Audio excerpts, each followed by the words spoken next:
slower.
Hey there.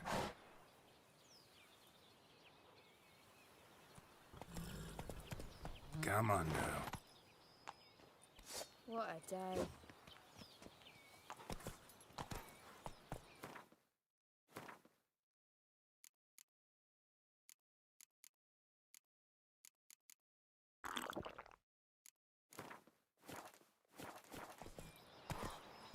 Giddy up.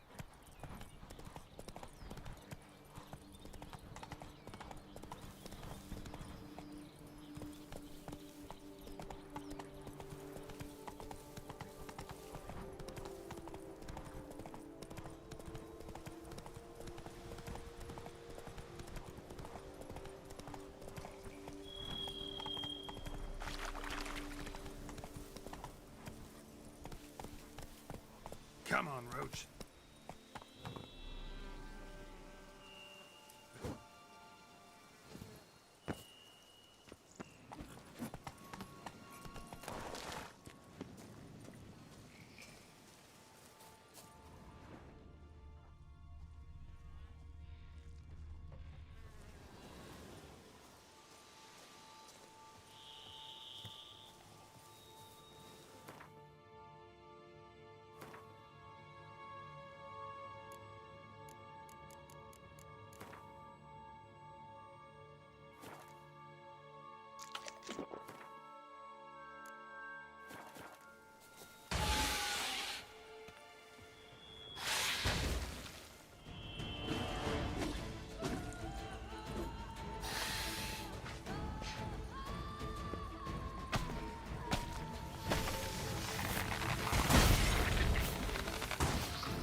Giddy up.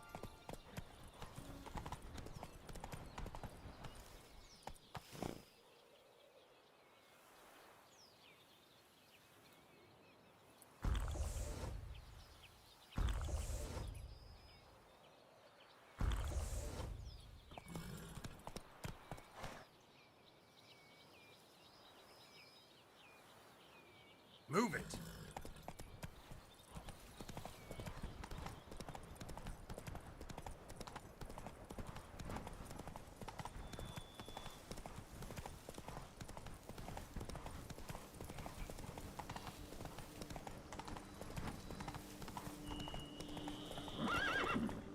Whoa!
Regis! Damn it. Locked. No way I got the place wrong. This is it. Gotta be. Gotta be another way in around here.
Agreed to meet a vampire at a cemetery.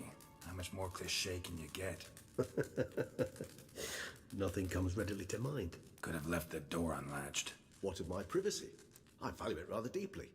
Unmolested, especially by unwanted guests, that's my preferred state. Besides, I knew you'd find a way to get in. True enough. Need to find your friend. You'll agree to help. I shall do whatever's in my power. Yet what you want or even need must matter little. What matters is what Dettlaff wants. If he does not wish to be found, you will not find him. Ever. End of story. Come on. Gotta be some way.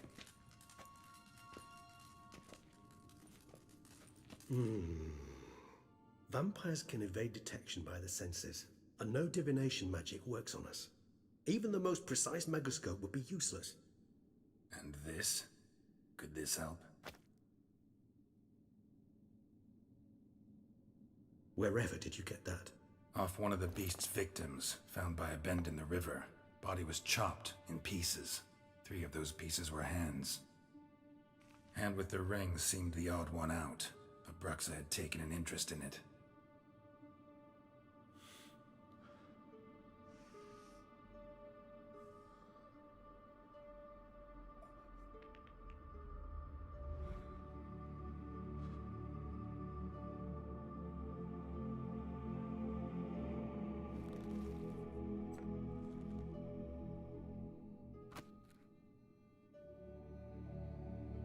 It's Dettlaff's hand, without a doubt. It will do splendidly.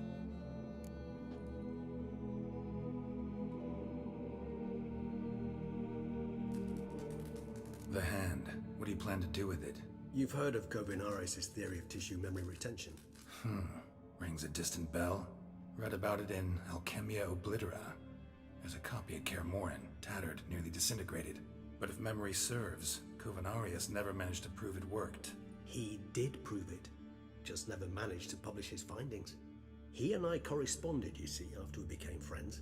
Thus, I know he completed his research and performed the first tests. It's complicated, so without delving into details, it is possible to use any piece of tissue to reconstruct what a whole body experienced. How's it work? We need any special equipment? We must brew a decoction which Kovinaris gave a rather poetic name. Resonance. Once imbibed, it sends one into a trance similar to that induced by narcotics. This triggers visions of events linked to strong emotions experienced by the tissue's owner. Picture it as dreaming a fragment of someone's life. Any chance we might see what Dettlaff was doing just before he lost his hand? Indeed. Though I also hope resonance will reveal the location of Dettlaff's hideout.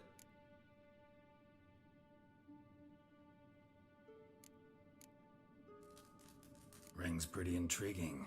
Made of no metal I've ever seen. And the ornamentation. It comes from our home, where we lived before the conjunction of spheres. It's actually mine. I received it from a dear old friend. You might call him a humanist. He saw us vampires as guests here, guests who owe their hosts, meaning you humans and the elder races, respect. Respect? Meaning not to treat us like cattle to be slaughtered for food? Precisely. And the reason why I in turn gave it to Dettlaff. To remind him of the ideals my old friend championed.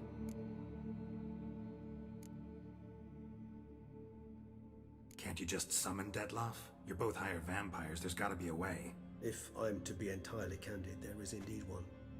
But believe me, we will be better off never availing ourselves of it. It is a last resort. Absolutely. Last resort? The hell? Why? There is a being who can summon Dettlaff. Possesses the authority, even the power, to force him to appear in a given place. But the very act of contacting this being, well, it's akin to walking a slack line extended over a chasm filled with molten lava. An exercise as perilous to me as it would be to you. A risk I'm unwilling to take. I beg you, let's do it my way. It will be both quicker and easier. Kovinaris spent half his life proving his theory. Wild guess. Making a dose of resonance won't be easy. You guessed correctly. In addition to Detlef's tissue, we shall need a powerful occipital lobe stimulant, effectively a poison, to make one susceptible to visions. Well, got a few ingredients to choose from. Unfortunately, all are pretty rare. There's Mamoon glands, but closest ones I know of are in Vizima. A spotted white saliva would also serve, but they were culled to extinction over a century ago. Could go with a kobold's eyes, but the creatures are sentient. Rather not gouge one's eyes out. Given that we lack the time to sleuth this out ourselves, permit me to summon some help.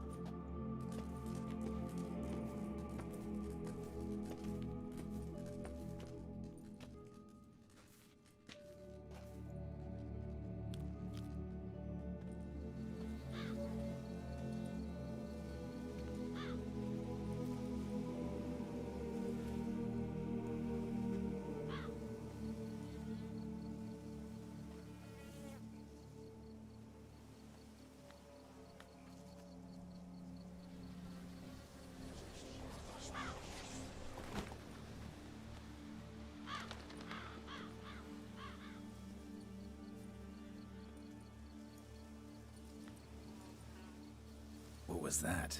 A raven? Rather a common sight at this latitude. Very intelligent fowl. I asked him to look for the creatures you mentioned, him and his brethren. Perhaps they'll find one in the area, and I would hazard that a flock of ravens will spy any said creature faster than a solitary witcher would, with all due respect to your skills, my friend. It will take them some time, nonetheless, so perhaps you'd care for a snifter of mandrake.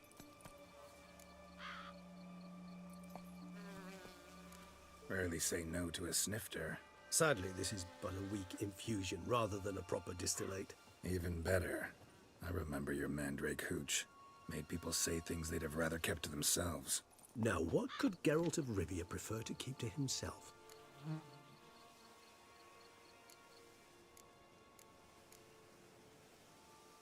Everyone's got some secret. I agree wholeheartedly.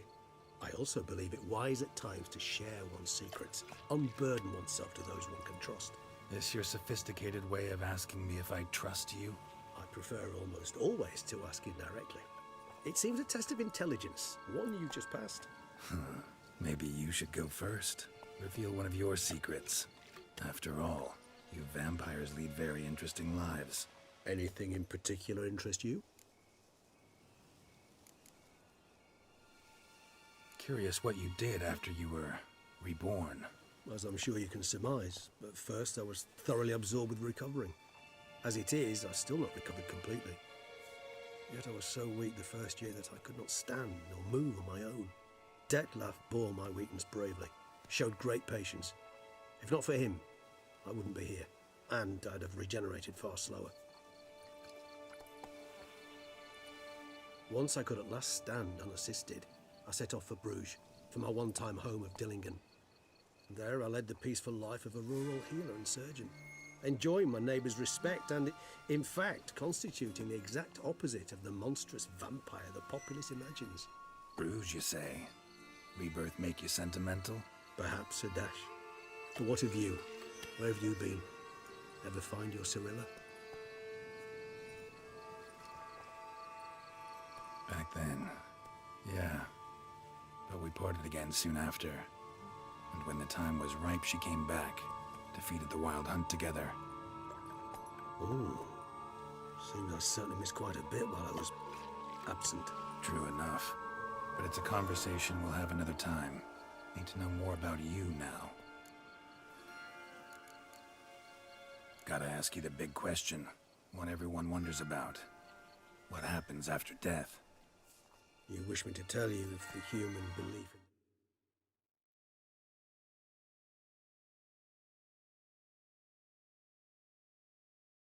gods is well founded? Well, that I do not know. We vampires differ exceedingly from you humans. Our matter, that of which we are composed, can exist without form. We require neither a heart, nor a brain, nor air to breathe. But were you dead? As humans understand death, yes. Feel anything? Understand anything? It's rather hard to explain. I felt something very unsettling. Something I cannot even name, for I did no reasoning. Only after rebirth did I begin to understand that what I had felt was cold and unimaginable fear. If not for Dettlaff, I might have drowned in an eternity of icy terror. Can't have been alive then. Sheesh, experience like that must be vicious. Indeed, it's hard to compare to anything I know. Yet you are aware we don't see death as you do. The way you cling to life, we find it entirely peculiar. You are mortals, ergo it's a foregone conclusion. You will die. It's but a question of time. Thus, I often find myself wondering why you try so very hard. To die at 20 years, 40, even 100, what's the difference? They're all but the blink of an eye. Depends on your point of view. Man who's got 1,000,000 crowns to spend can't possibly understand one who's only got 20. Very true. One's outlook can indeed change much.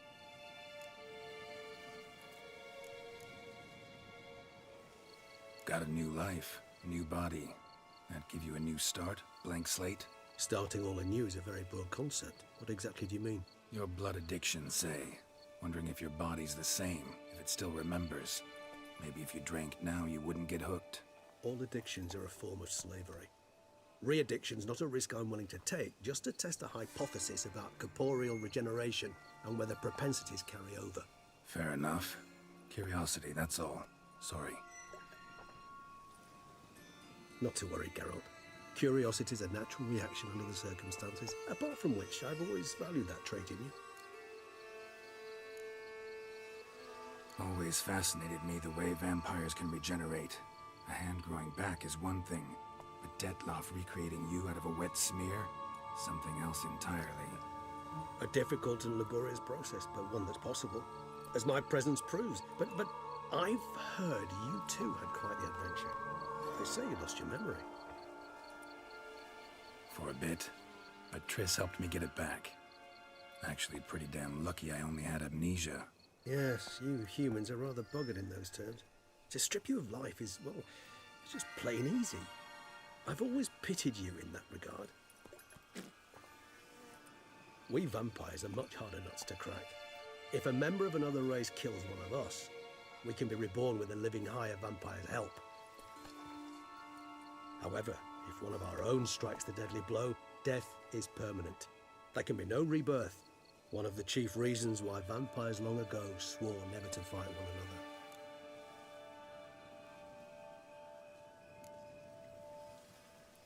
All right, give you one question. What do you want to know? One question to ask one as fascinating as you, Geralt. Cruel parsimony, I'd say, but I shall do my best to make it count. If you were to die and be reborn as I was, in your new life, would you choose to be a Witcher?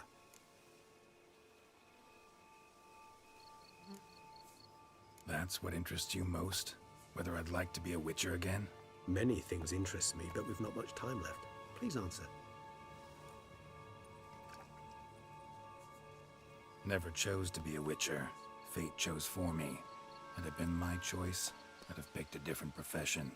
A profession where I wouldn't have to risk my life every minute of every day. Maybe even one that had earned me some respect. Thank you for being honest. Honesty is an attribute of the truly brave, and thus a privilege of the very few. Still no sign of your winged friend. Sure it understood what you wanted? Dead certain. Let's wait a bit longer. It'll return soon, don't doubt that for a moment.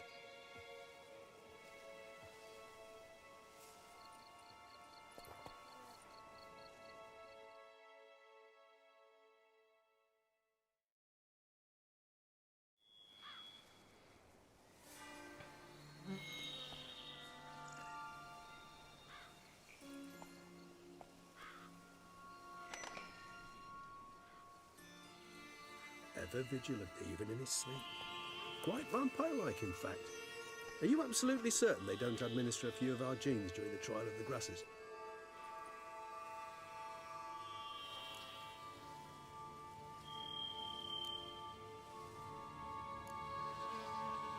Far as I know, none. Now what you got for me? You were right. No kobolds or mamoons for miles around. Knew it. Allow me to finish. You see, there's this spotted white. It haunts an abandoned residence in the Caraberta woods. Impossible. My brethren hunted down every last spotted white before I was born. Then it seems you must revise your knowledge of spotted whites. For somehow this one managed to survive your brethren's onslaught. It seems I know this home it haunts. Recall a tale about it. Locals believe the place cursed. Perhaps that's how the white survived entirely unmolested.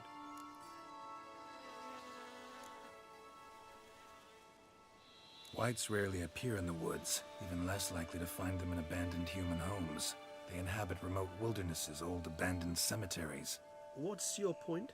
This might not be a spotted white after all. Your little helper might have made a mistake. I sincerely doubt it. Ravens are devilishly intelligent creatures, and they've highly developed observational skills. What exactly did they observe? The area around the estate, it's covered in spoons. Spoons? Spare me the skeptical smile. I'm but the bearer of this news. Or perhaps this spotted white is a hoarder. Or the spoons are somehow related to the curse. Know anything else about this curse? I don't recall much in particular. Really don't attach much importance to such things. It was mentioned to me as an anecdote, no more. Come on, search your memory. Something, anything could be important. I believe it had a relation to hunger, or, perhaps greed, rapacity. Someone was punished for something. Textbook definition of a curse, pretty much. Sorry, Geralt, I try not to clutter my mind with the details of every far-fetched tale I happen to hear. What are your thoughts? A specimen of a species thought long extinct, and a curse in one place. That a coincidence, or are they related? Ah, professional curiosity. Personally, I've nothing against you delving into this dilemma, but please remember we need the white's saliva. Nothing beyond that. Let's do this. Start making your decoction while I go get some saliva from that white. Uses it in its brews. Do you imagine the white will simply sell you some? Worst case scenario, I'll bring you its salivary glands. They ought to do as well. For a moment there, I imagined you asking the white to spit into a vial. Quite amusing as a thought, but the salivary glands will do fine indeed. So, see you later. Yes, till later. I shall start by perusing some tomes. Tomes? Thought you were gonna make this decoction. We require one last ingredient. Alas, obtaining it could prove a trifle toilsome. Thus, I hope to identify a suitable alternative. All right. Good luck. And to you, my friend.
enemy's eye. Ought to use it. Interesting.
concoction coming along?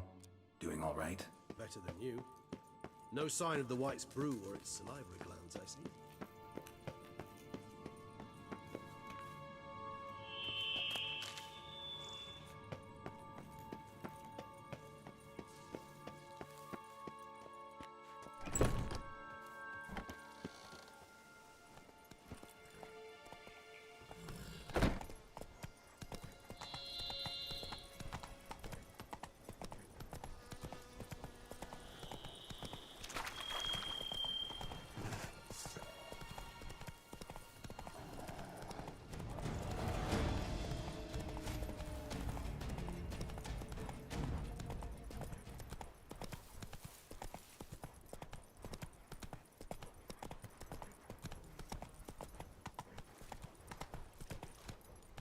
Not so fast, Roach.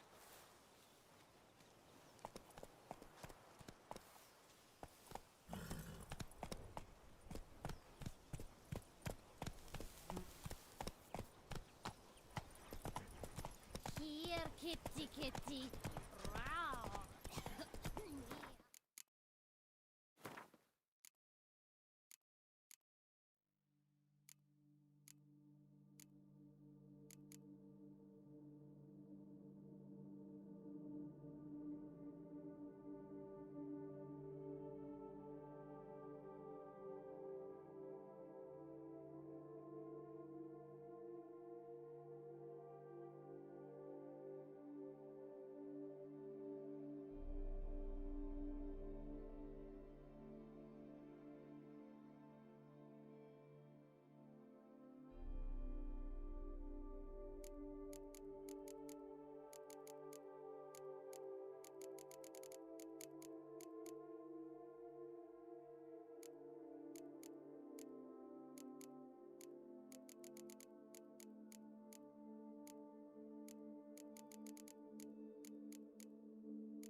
Slow.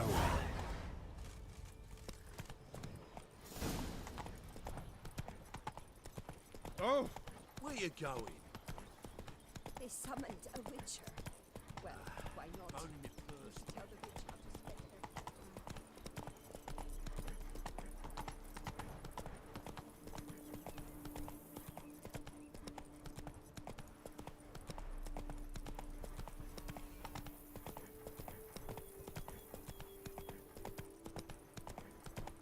The dressings, bandages.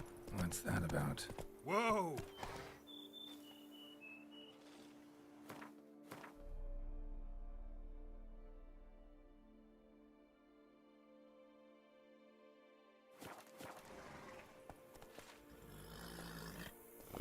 Hey there.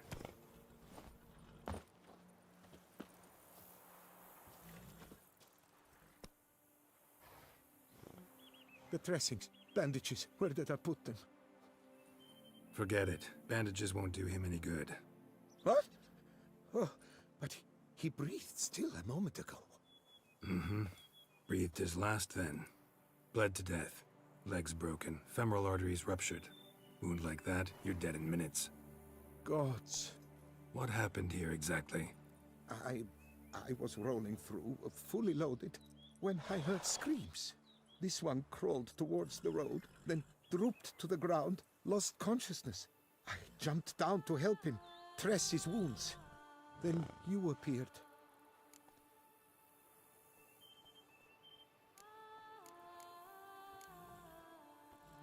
Pretty admirable stopping to help a stranger. Truthfully, when I saw him, I considered it might be an ambush. The thought entered my mind, I near decided to crack the whip. But to abandon a man in need? It's simply not the decent thing to do. Decent enough in many other places, believe me. Before you go on, clean your hands thoroughly and burn your shirt. Might also want to rub some thyme on your body to be sure. Smell of blood might attract ghouls otherwise. Who might you be, precisely? A witcher. Oh. Do you expect some beast might have killed him?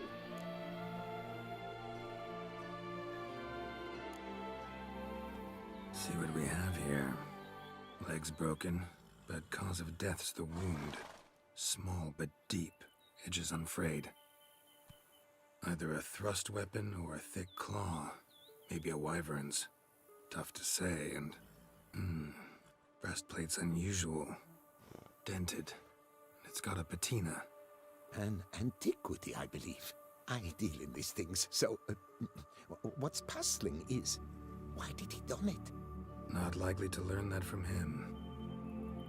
Now to figure out where he came from. From that house, I'm assuming, but need to investigate. Got some work to do. So long. Wait, I will come with you.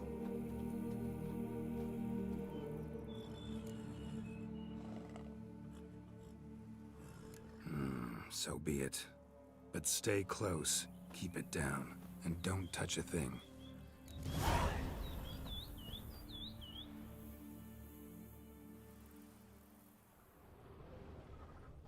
Trail leads to the house on the hill. Which stands silent as a grave.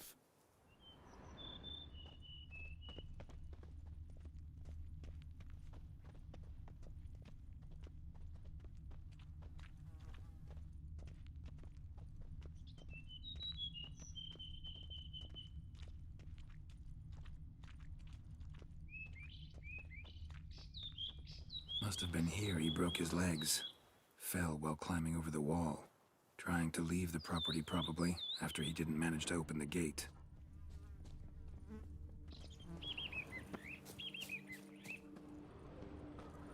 Gate's locked from the inside. Been jostled though. Something tried to get out. The very thought sends a cold wind down my back.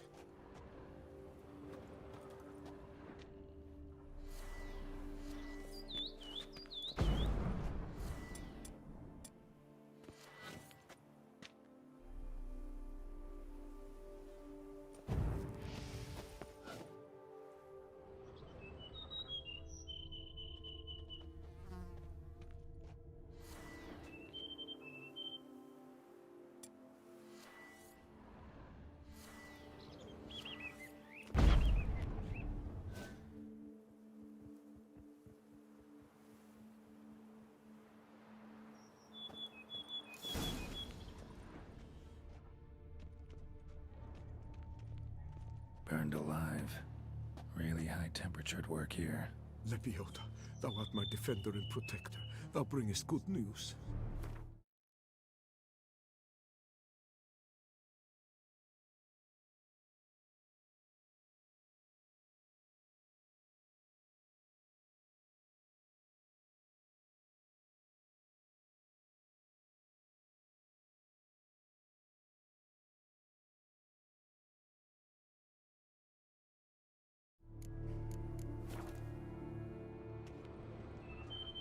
Damn it. Good gods! Servant. Stabbed to death. Over a dozen blows with a sharp object. Some post-mortem. I cannot believe this is the work of a man. It was a monster, to be...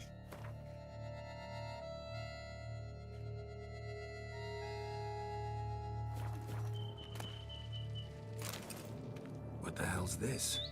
Setting for a banquet? It seems so. What's your suspicion? Did none survive? Gods.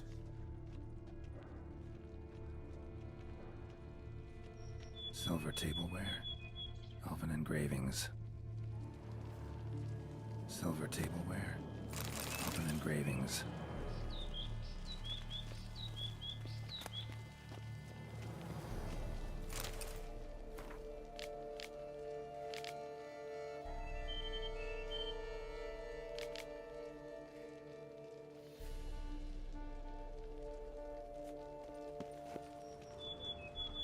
Torso punctured with great force. Blow pierced hardened steel. Man on the high road. Breastplate was identical.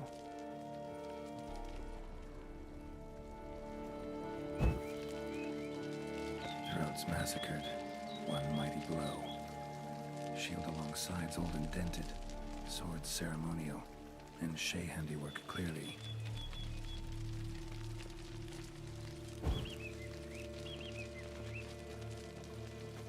Ceremonial bowls. For little sacrifices. Of what? Please, do not say humans.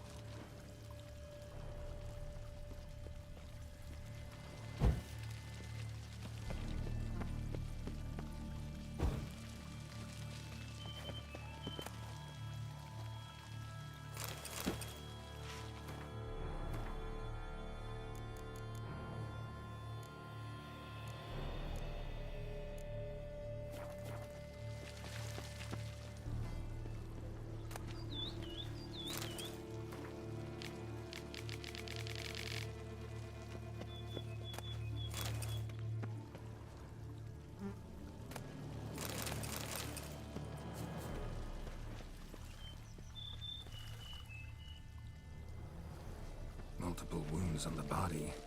All puncture wounds, but hard to tell what caused them. Victim's human, but the attire's elven. Are you certain? How did he come by it? We've so few non-humans in Tucson.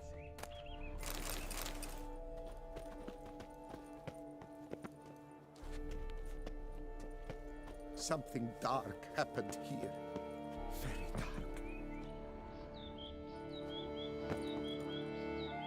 Fled, then dropped to the ground to douse the flames. Didn't manage. Burnt smells growing fainter. Might have been another luckier soul managed to flee.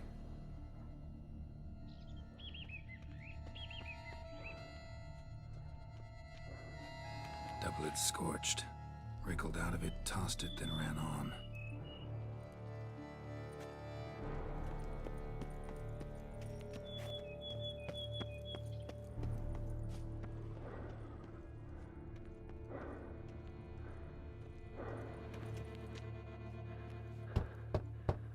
Perhaps there's no one inside after... I know you're in there. Breathing's loud and clear. Open up. We mean you no harm.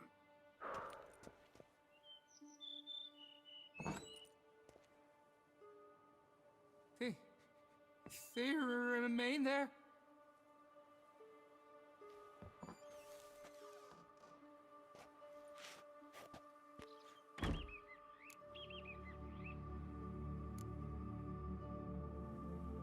Listen, I'm a witcher. I'm here to help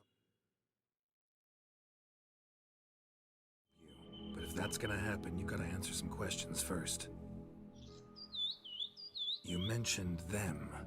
Who do you mean? Those, I don't know what they were. Spirits. It all occurred of a sudden. We were staging a scene. The event of paying homage. There was a flash of light that blinded me completely. I heard cries, though saw nothing.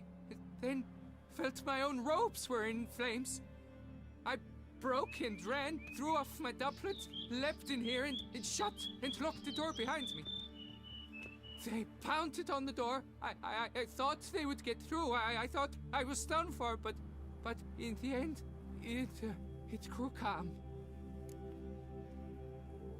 Who are you exactly?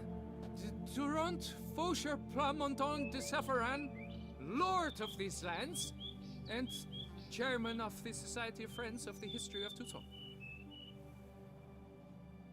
We meet here annually to mark the anniversary of the Elfin Homage, but something like this, why, it's a first. So while reenacting a scene from the past, somehow, unintentionally, you summoned a specter, a Korgorath, or a tube, maybe. What? What now? Best thing? You gotta do it again, of course. Are you mad? Would you have this thing kill us? No, don't want it to kill anyone.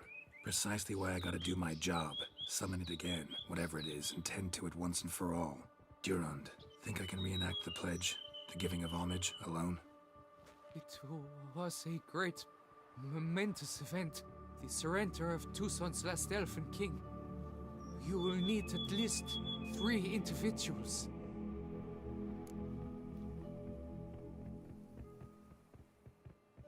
You know what I'm gonna ask for. Need your help. But I'll understand if you turn me down. No objections? Good. Let's get to work. Start by clearing the corpses. Got some time. Won't start the reenactment before nightfall.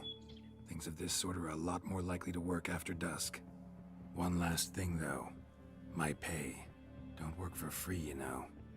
Understood. Just keep the danger at bay, and I shall be generous. Through and through.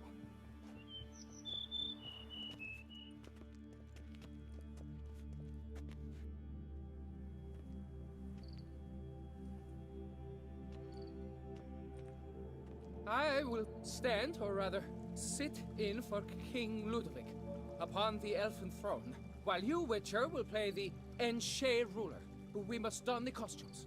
All must be just right.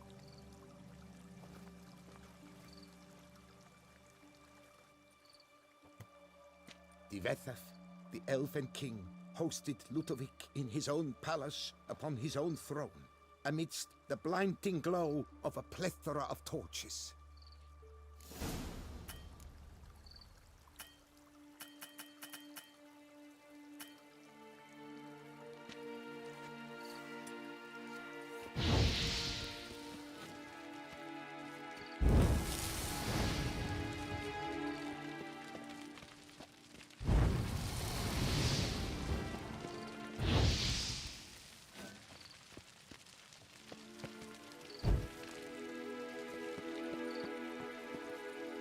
Divethaf laid at Ludovic's feet a loaf of binnen and elfin bread, thus granting him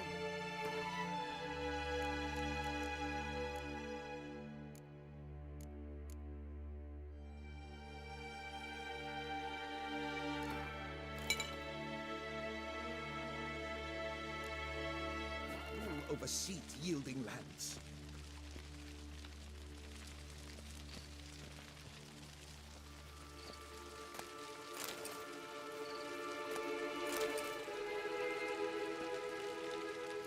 Divethaf filled the ornate ceremonial bowls with elf. Long last, the Elfen King grasped his sword and shield, thus symbolically passing command of his armies to humans.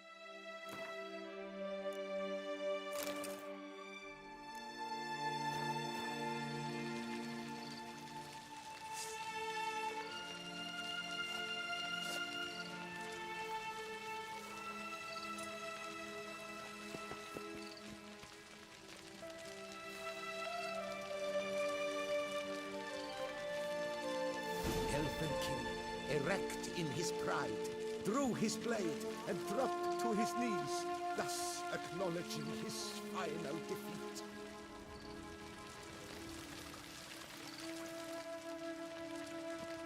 Ludovic then spake.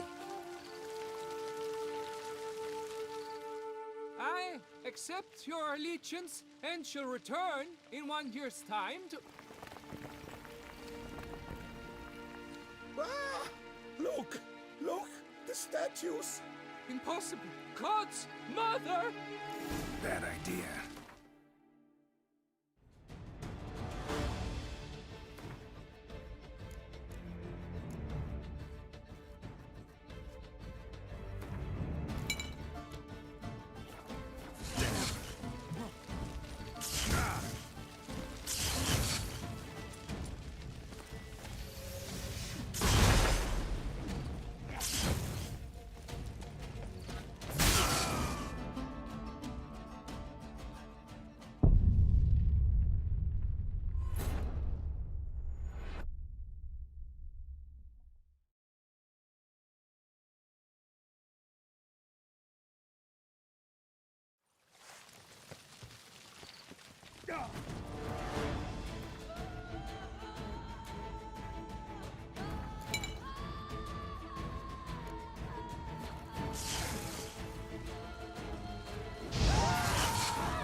sculptures.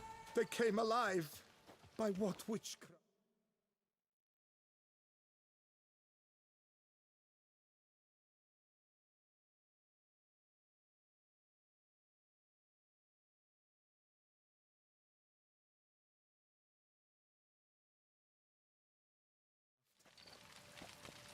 Dunno. Specialize in killing monsters. Reviving them, not so much. I may know what happened. The statues, you see, once stood in the palace of one Defethov. I acquired them a month past because perhaps I should start at the beginning.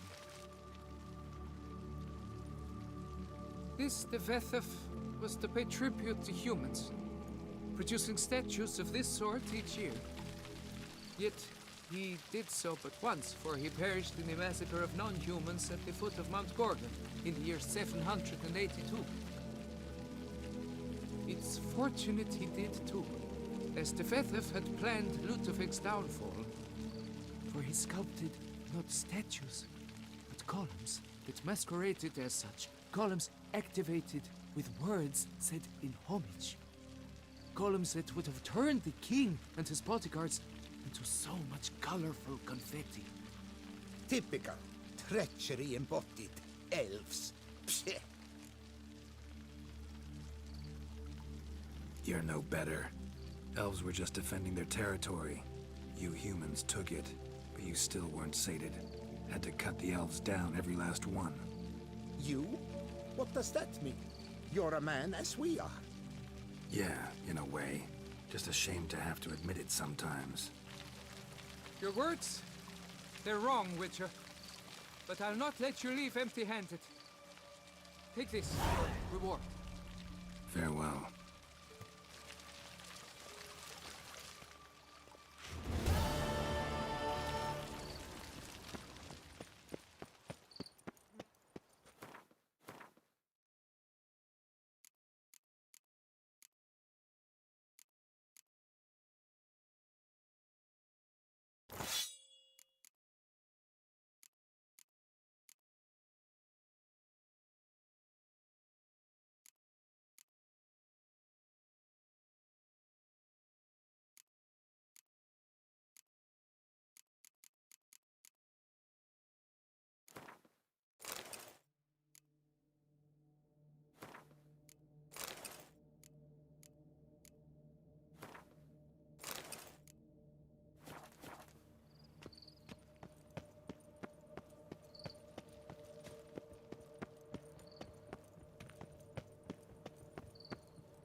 Faster.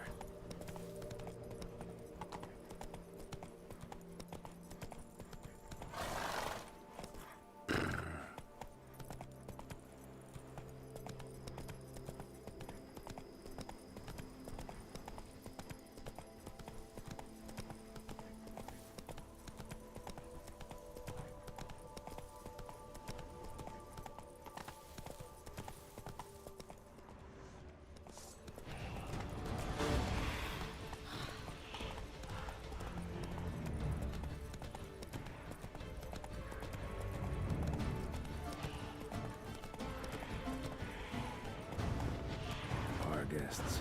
Never a good omen.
spoons are beating out some kind of rhythm, a message, trying to tell me something.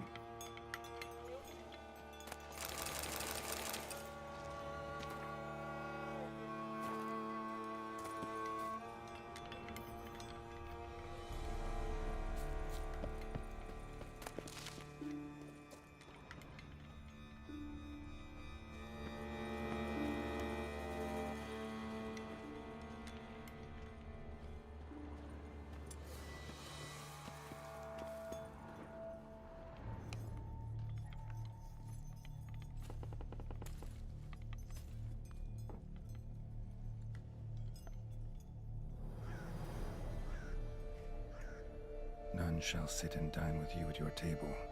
No spoon you have shall sate you. Never again shall you wish to spy your reflection in the mirror. Sounds like a curse, all right.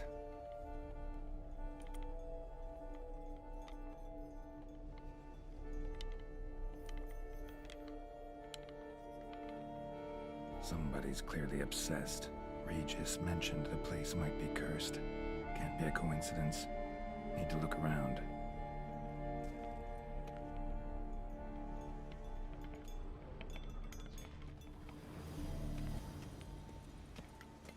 What a pigsty.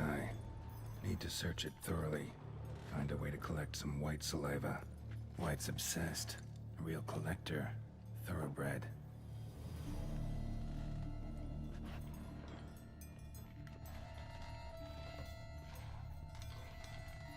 Spoon. Pretty ordinary. Maybe a little old.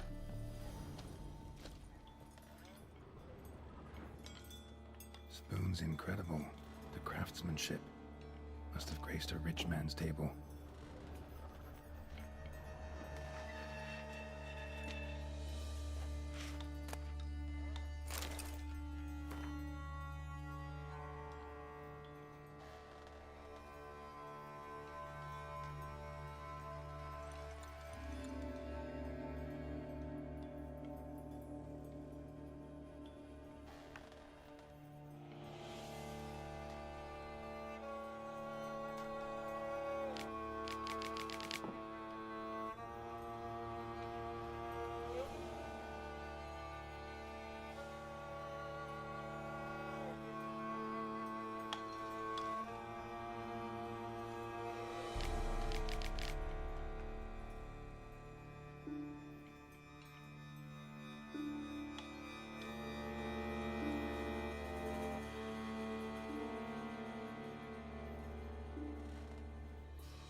She was changing into a monster.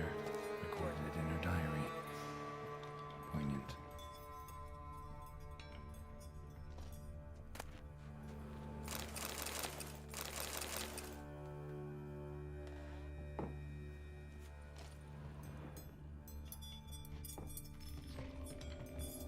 Smashed mirror. As if someone couldn't stand to look at themselves. The monster. Journal's author, maybe? No spoon you have shall sate you. Whatever lives here treated that literally. Still searching for the right spoon. Another spoon. Yep, just as normal as the last one. The spider key. Sophisticated crafting. Tag bears a description. White's a true collector.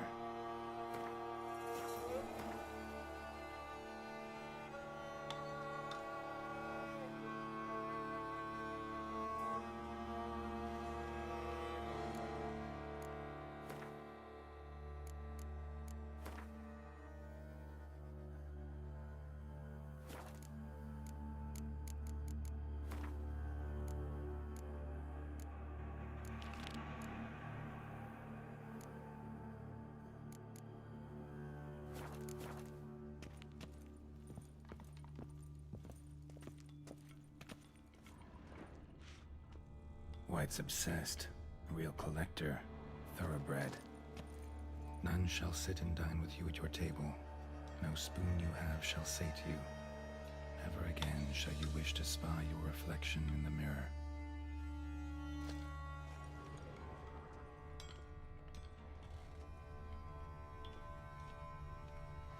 Skeletons. Doubt they came here willingly. This have anything to do with the curse? None shall sit and dine with you at your table. It'd make sense.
Woman's name scratched into this wooden spoon. Romantic. No claw or fang marks. Probably choked to death. Broken neck, indentation in the skull's lateral surface. Smacked in the head with something heavy. Right arm bit right off. Teeth all knocked out. Somebody tried to force feed him.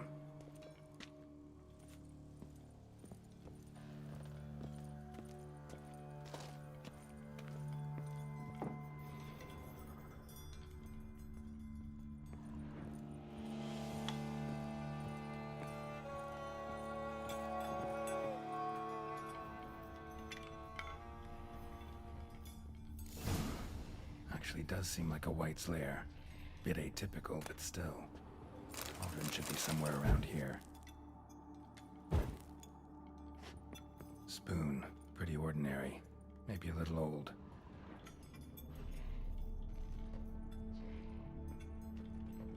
Another spoon. Yep, just as normal as the last one. White's obsessed. A real collector. Thoroughbred. Cauldron I was looking for. White's not particularly tidy.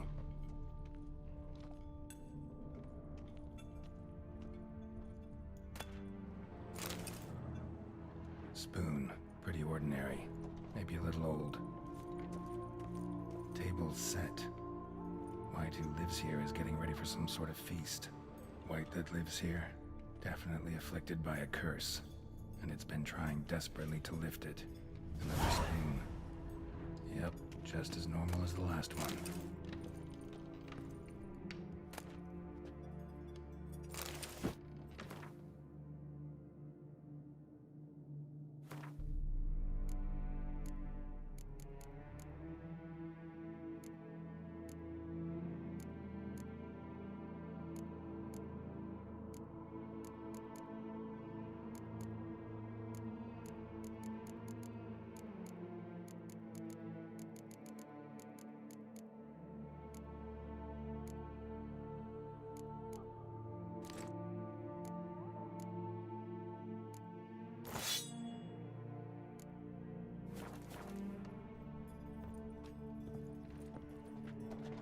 Cauldron's empty, unfortunately.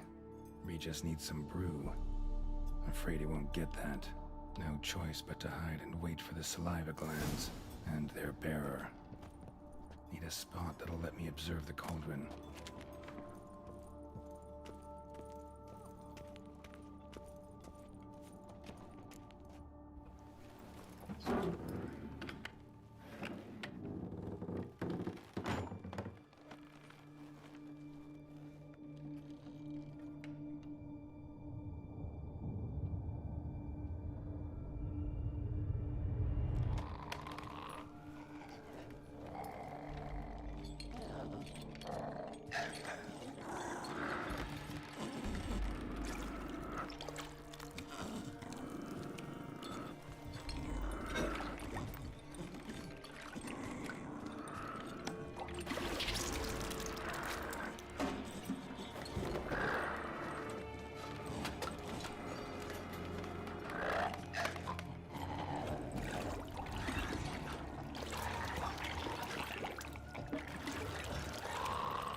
not gonna hurt you. Wanna help? I've seen the words of the curse on the walls. Think I know how to lift it.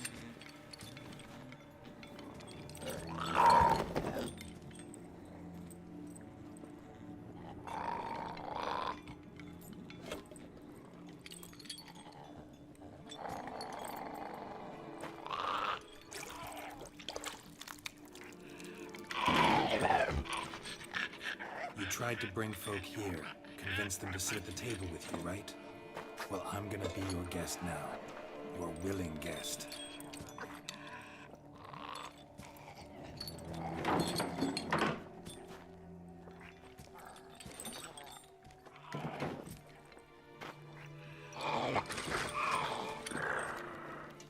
Just need a bit for Regis.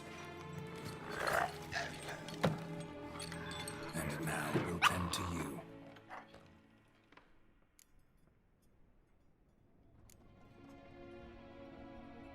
Need to get this right. Words of the curse were, none shall sit and dine with you at your table. No spoon you have shall sate you. Never again shall you wish to spy your reflection in the mirror.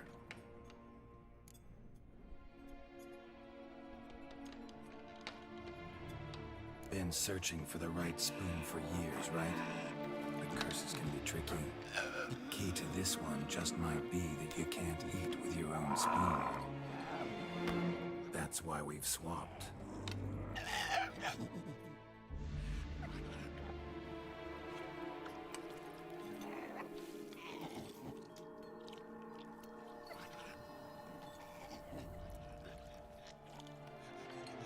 This isn't right. I missed something? Listen, gonna stand up real slow. Gotta search the house again. Sit tight, I'll be right back. Calm down.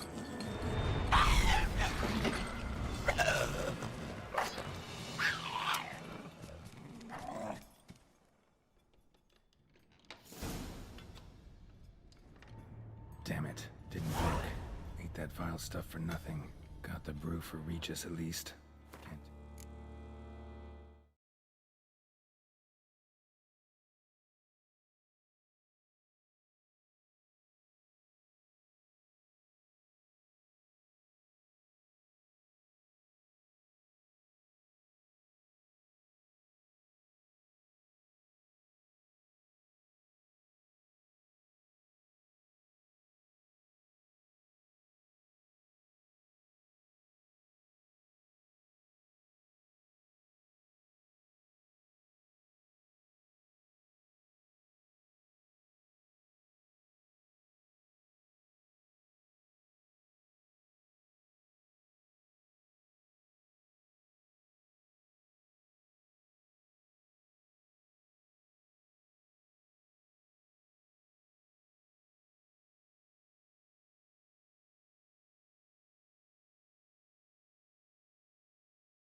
Anything for the white, though. Except... Write it down.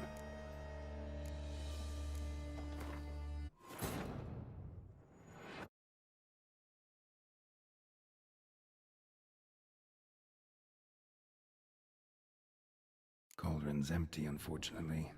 Regis needs some brew. Afraid he won't get that. No choice but to hide and wait for the saliva glands and their bearer. Need a spot that'll let me observe the cauldron. We can't use spoons. No, that won't work. You've been looking for a spoon that would feed you, but there's no such spoon.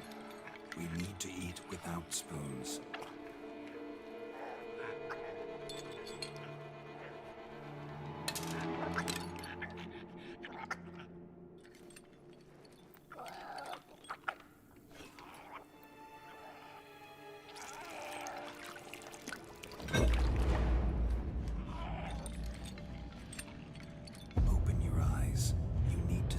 likeness.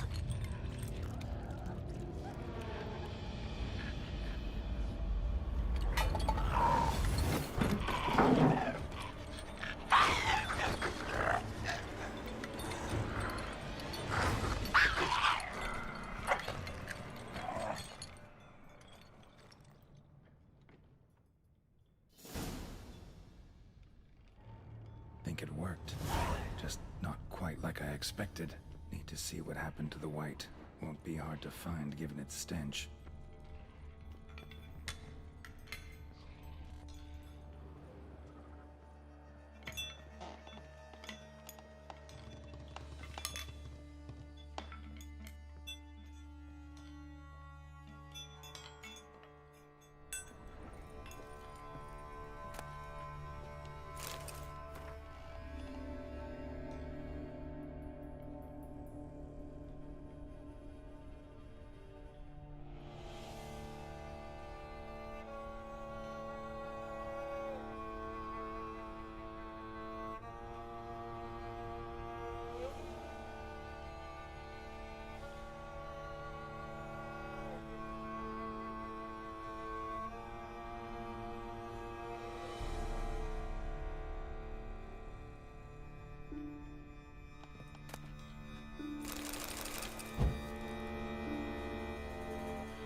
Easy. Not gonna hurt you.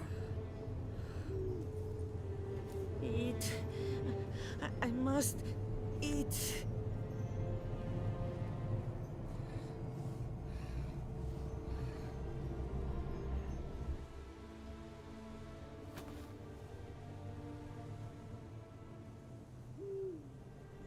I'll take you someplace safe.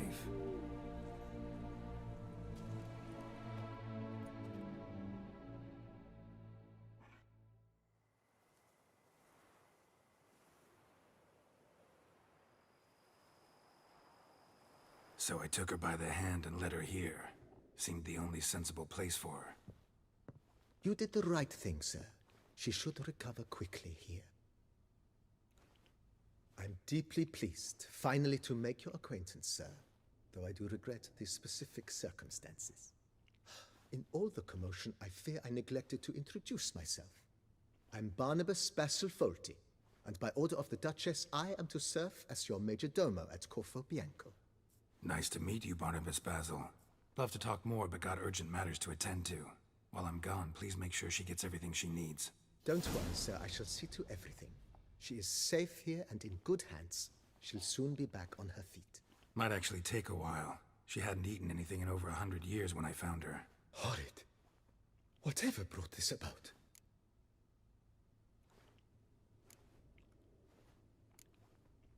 Told me her story on the way here. Her name's Marlena. She was once the very beautiful and proud heiress to the Trastamara estate. One evening, when she was holding a banquet for friends, a beggar came to her gate seeking alms. He had a bowl and a spoon with him. He sat outside her fence and waited. I've heard of the custom. An ancient rite of hospitality that obliges one to give food and drink to such a guest lest he depart hungry. To neglect the custom is to bring great misfortune down upon oneself. Marlena didn't care a whit for the old customs. She drove the man off, saying she'd rather feed the leftovers from her feast to her dogs than to give the beggar anything. The beggar then broke his spoon, cast a curse. She was beautiful, so he said she'd never wish to look at herself in the mirror again. Since she adored feasts, he swore no one would ever wish to sit and dine with her. And as she even refused him the crumbs from her table, he swore she'd never find a spoon in the world that would sate her hunger. A harsh punishment. I imagine lifting the curse was hardly simple.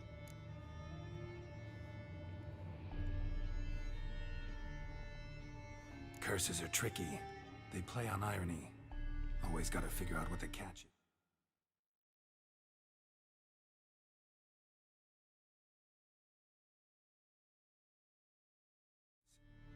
Marlena had spent decades looking for a way to lift it. Transformed into a wight, she stole spoons and lured folk into her home, trying each time to get them to dine with her. Didn't work. So what did?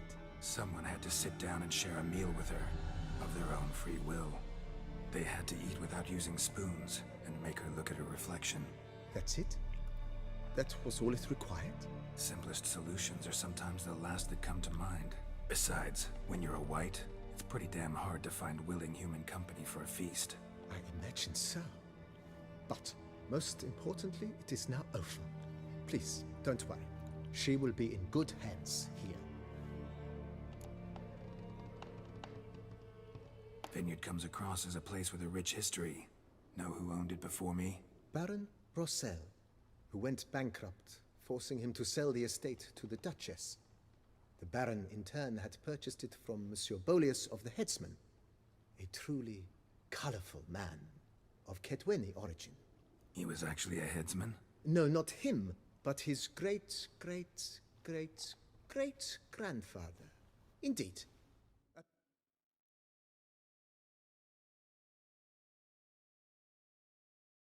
Apparently, he was a common cut-purse who somehow secured for himself the post of ducal headsman in Beauclair.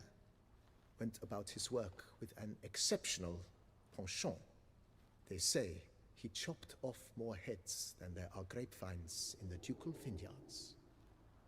He never hesitated, not once. Never sliced unevenly, never botched a job. For his exemplary service, the Duke granted him a title and this estate. Monsieur Bolius, on the other hand, was an engineer in his younger years. Once retired, he settled here and took to producing wine. Sadly, misfortune struck and he lost his sense first of smell, then of taste. Additionally, he could not drink alcohol. His medic forbade it. Shame that. He gave up making wine? Not at all. He made even more of it. Began throwing wild balls to which he'd invite friends from far and wide in order to treat them to his wine and delight in the fact that at least someone could enjoy it. It's the sort of man he was, Monsieur Bolius.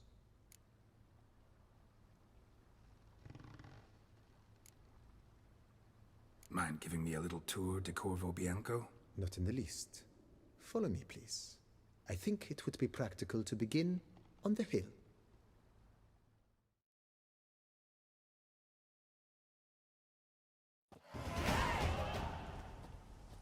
Behold, sir, your estate in all its splendor. Pretty vast. Indeed. And now, sir, allow me to show you a handful of interesting details. Follow me, please. Been a major domo all your life?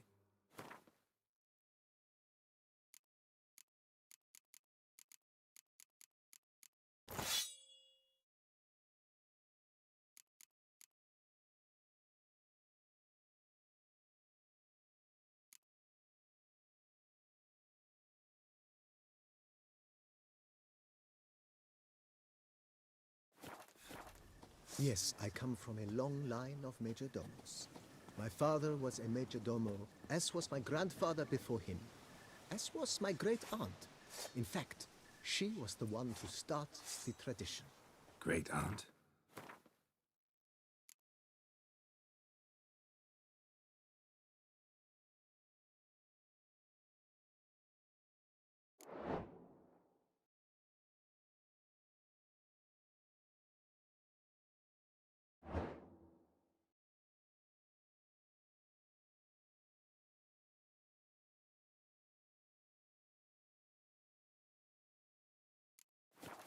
A hard woman.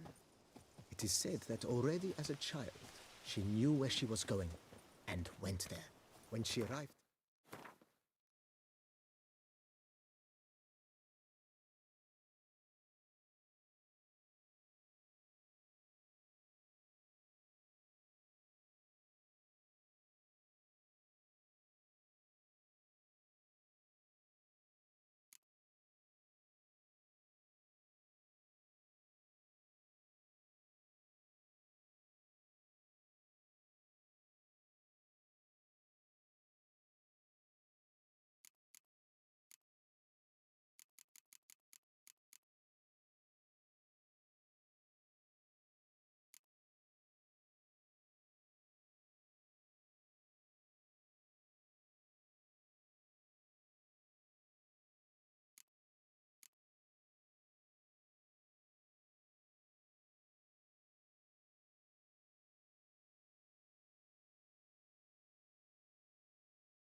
in Beauclair, she signed on as a chambermaid at one of the vineyards, then slowly worked her way up to major domo.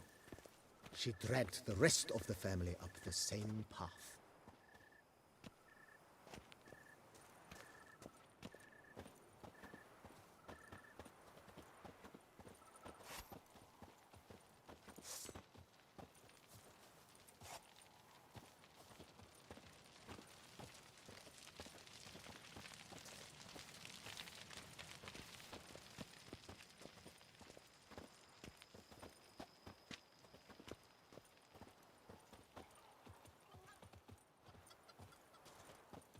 The servants' quarters. I occupy the green home. With the Duchess's permission, I have hired a full staff. Their salaries to be paid from the ducal treasury. Nice of her. Not the most sightly part of the estate, I admit. But I think it's worthwhile for you as master of the domain to know where the help stays.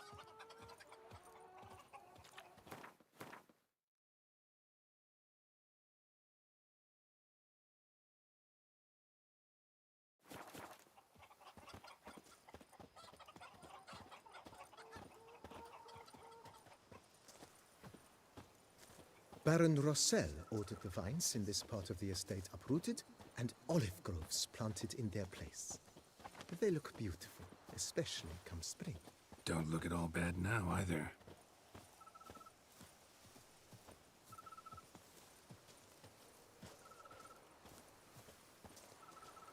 Down below lies your vineyard, where we grow a strain of Carfanere, one of the world's oldest. Aged in oak barrels, it provides for an exquisite wine with distinct blackberry, wild cherry, plum, and cinnamon notes. Marvelous. Have to try it one of these days. Follow me, please. Nice well. Picturesque. Yes, though it ran dry long ago. During the raucous feasts Master Bolius held, he would order it filled with wine. There's a tale about a guest attending a Bolius ball for the first time and thus unaware of the custom. He had suffered great heartbreak and had decided to end his life by jumping into the well.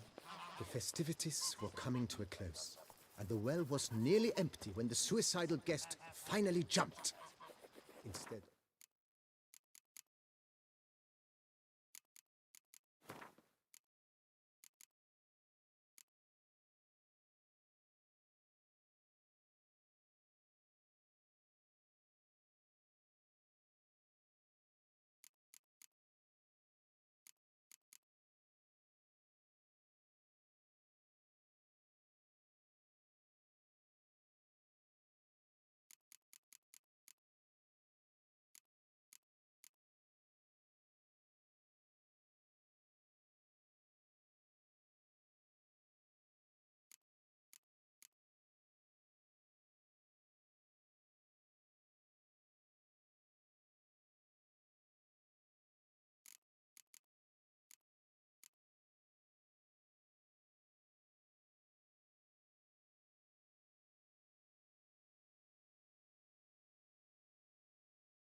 killing himself, he merely broke his legs.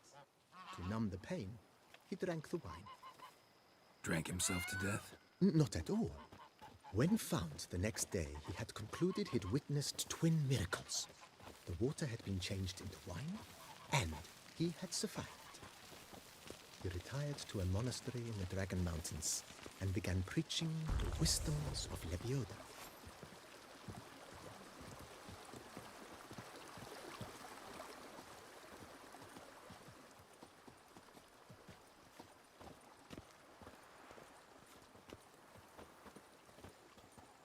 Monsieur Bolius' wife Nina kept a garden here.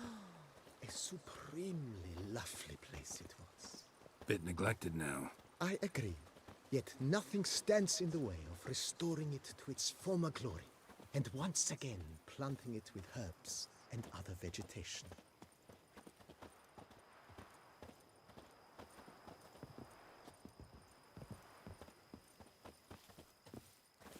Madame Nina planted diminutive, delicate flowers and herbs here. One might say their aroma still hangs in the air.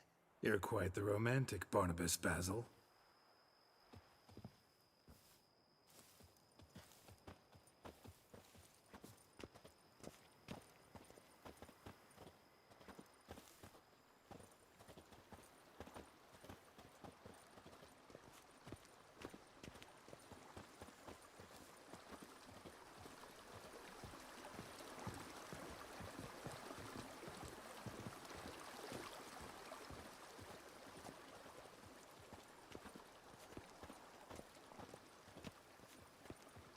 Follow me, please. This served as an additional wine cellar in years of plentiful harvests.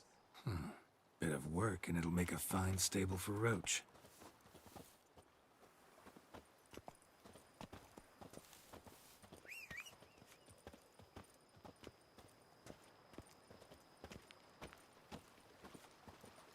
The cellars, voila.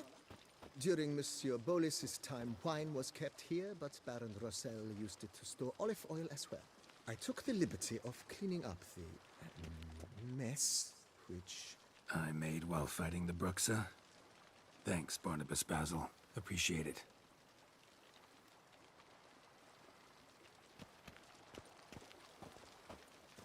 Follow me, please.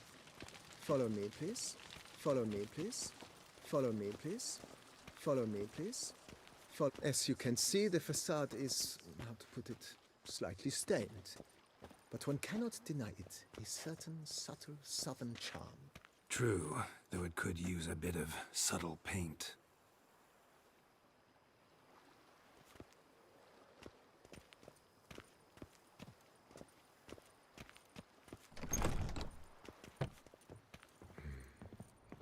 And welcome inside. On the left is the master bedroom. On the right, the dining hall and kitchen. Upstairs, you shall find the guest room, currently used for storage. Not a bad idea. At the moment, the house is only minimally furnished. Yet I believe we will, together, devise some innovative arrangements. A few paintings, for instance, would breathe new life into the abode immediately. With that, sir, you've seen the full lay of the land. Corvo Bianco is a beautiful estate. Though one must admit, time has taken its toll. Forgive me for being forward, but if you were to choose to invest a small sum towards its beautification, consider me at your service on the matter. Think I'll take you up on that. Be sure to come and see you if I decide to do any remodeling. Thanks. Gotta get back to my business now. See you soon.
They're so heroic, we had to summon a witcher to do their work. Don't pester me.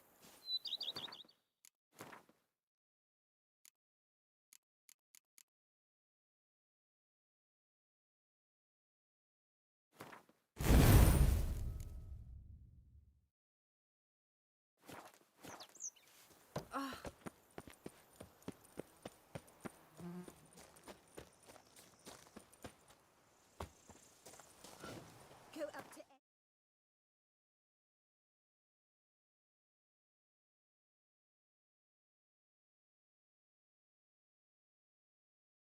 any knight and shout, "The beast!" You'll smell the soiled armor at once.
Lay about wonks, sluggards, sky.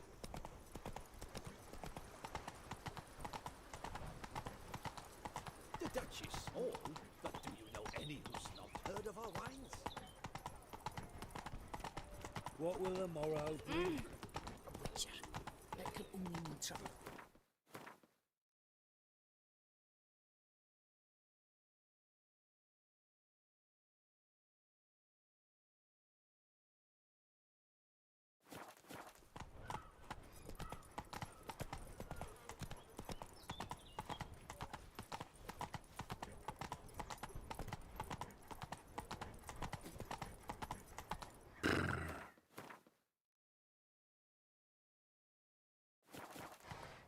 Better to die of drink than of boredom.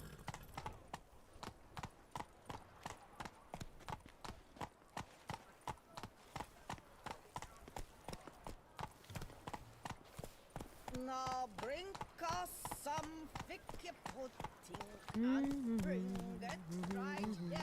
La la la la la la la la la la.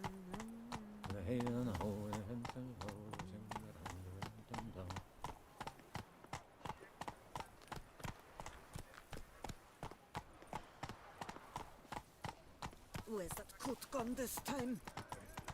No two ways about it. That's it, Roach.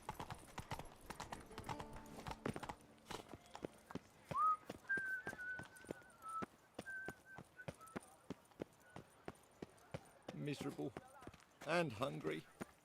The North must be a terrible barbaric land. Welcome. Herbs freshly picked, dried, powdered. Whatsoever your heart desires.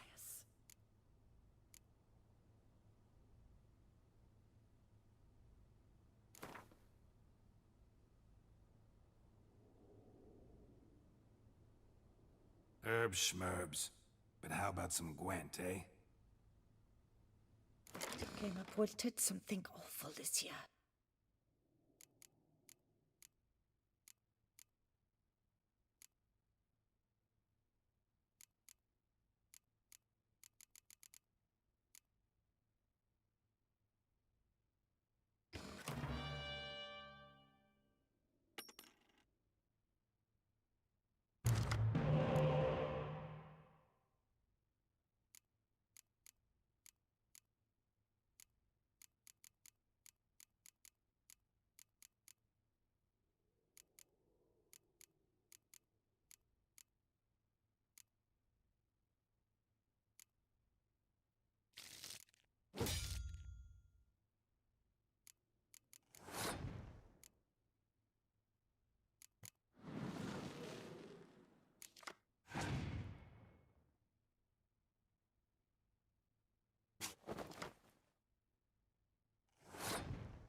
A returning customer is a Let me see what you...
So long.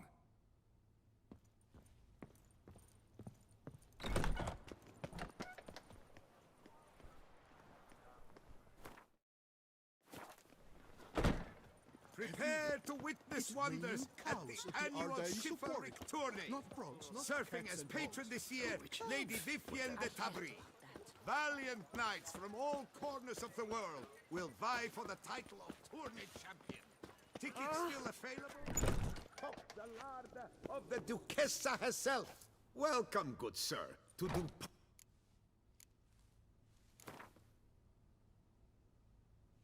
Instead of chatting, why not a quick game of Gwent?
You shan't find anything better in all Toussaint. Welcome. Show me what you got back there.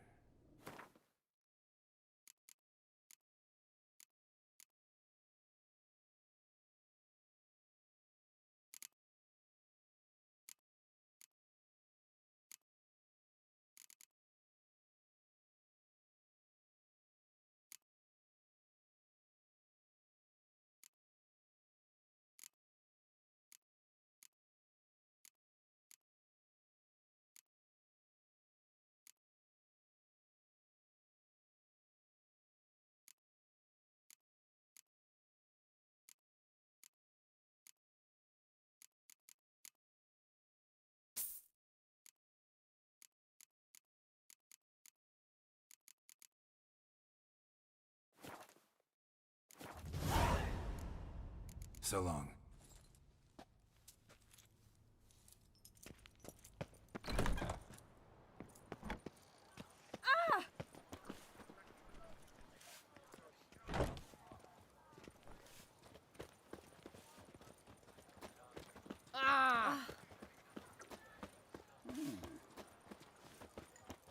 Massacre at the estate of Durand de Savarin.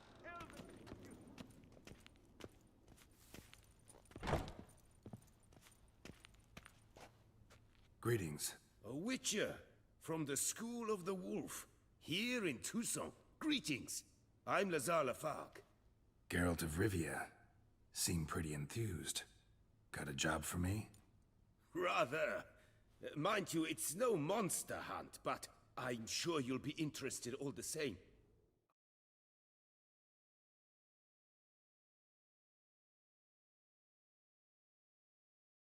I'm an armorer. Just realised I was putting it down. For years sought I could have been diagrams for witcher recording my armor own voice. of exceptional quality. Grandmaster level. Heard of them. Never seen any though. For posterity. Thought they were lost. Not quite. For I've been lucky enough to learn that their holders came to Toussaint. Alas, they then perished, but I know where. I just need a partner to help me retrieve them. If you know where to look, why not get them yourself?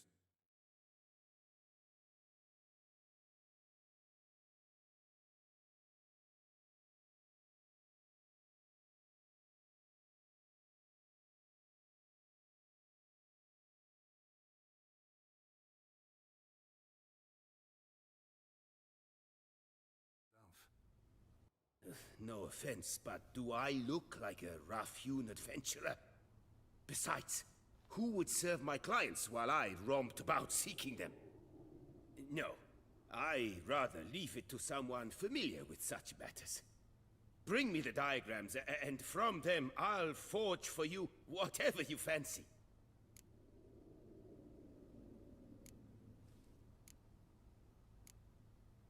What do you have on offer?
Farewell. Good luck on the path.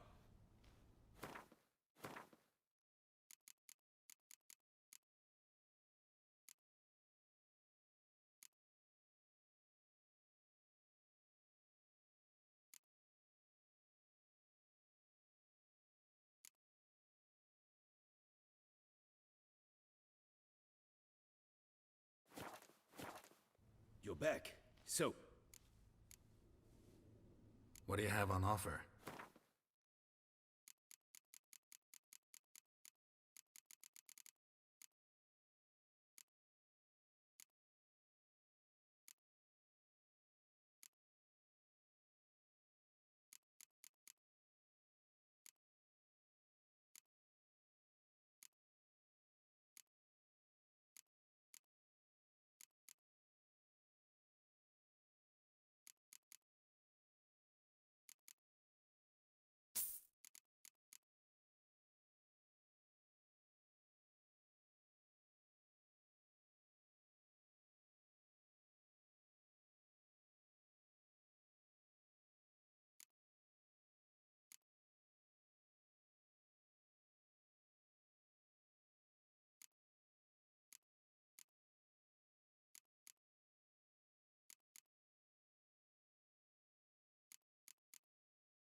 Would you craft... off.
All these diagrams somehow wound up in Toussaint?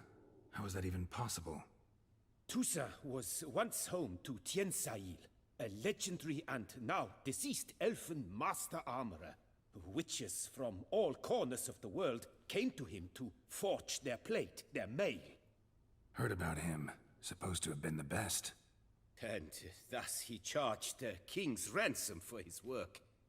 Witches would take difficult, dangerous work to earn the coin to pay him. Some, alas, met with misfortune, and the diagrams they carried were left to rot with their earthly remains. Got it. Find them, find the diagrams. But how can I know where to look for their remains? As it happens, I learned my trade at Tiensail's side. So I heard the stories of the missing witches firsthand. What he told me, well, that is what discouraged me from seeking the diagrams out myself. We must strike a deal. I shall tell you all I know. In return, once you found the diagrams, you will let me draft a copy. This elven master, how'd he end up taking a human for an apprentice? My father forged armor. As a youngster, I helped him, then began forging my own pieces. Master Tiensail saw my work and offered to take me on as his apprentice.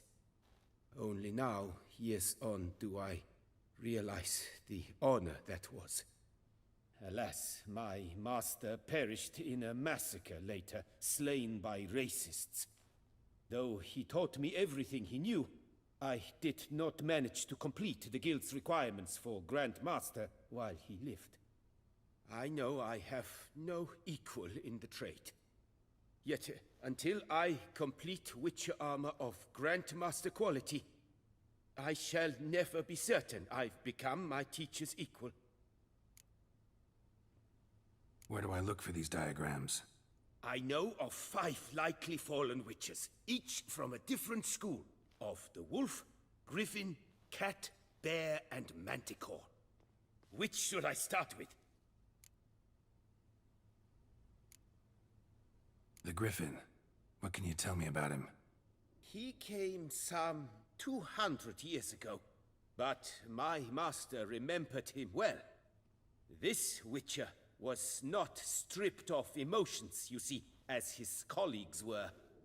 He had taken on a contract at Fort Usa and required better gear.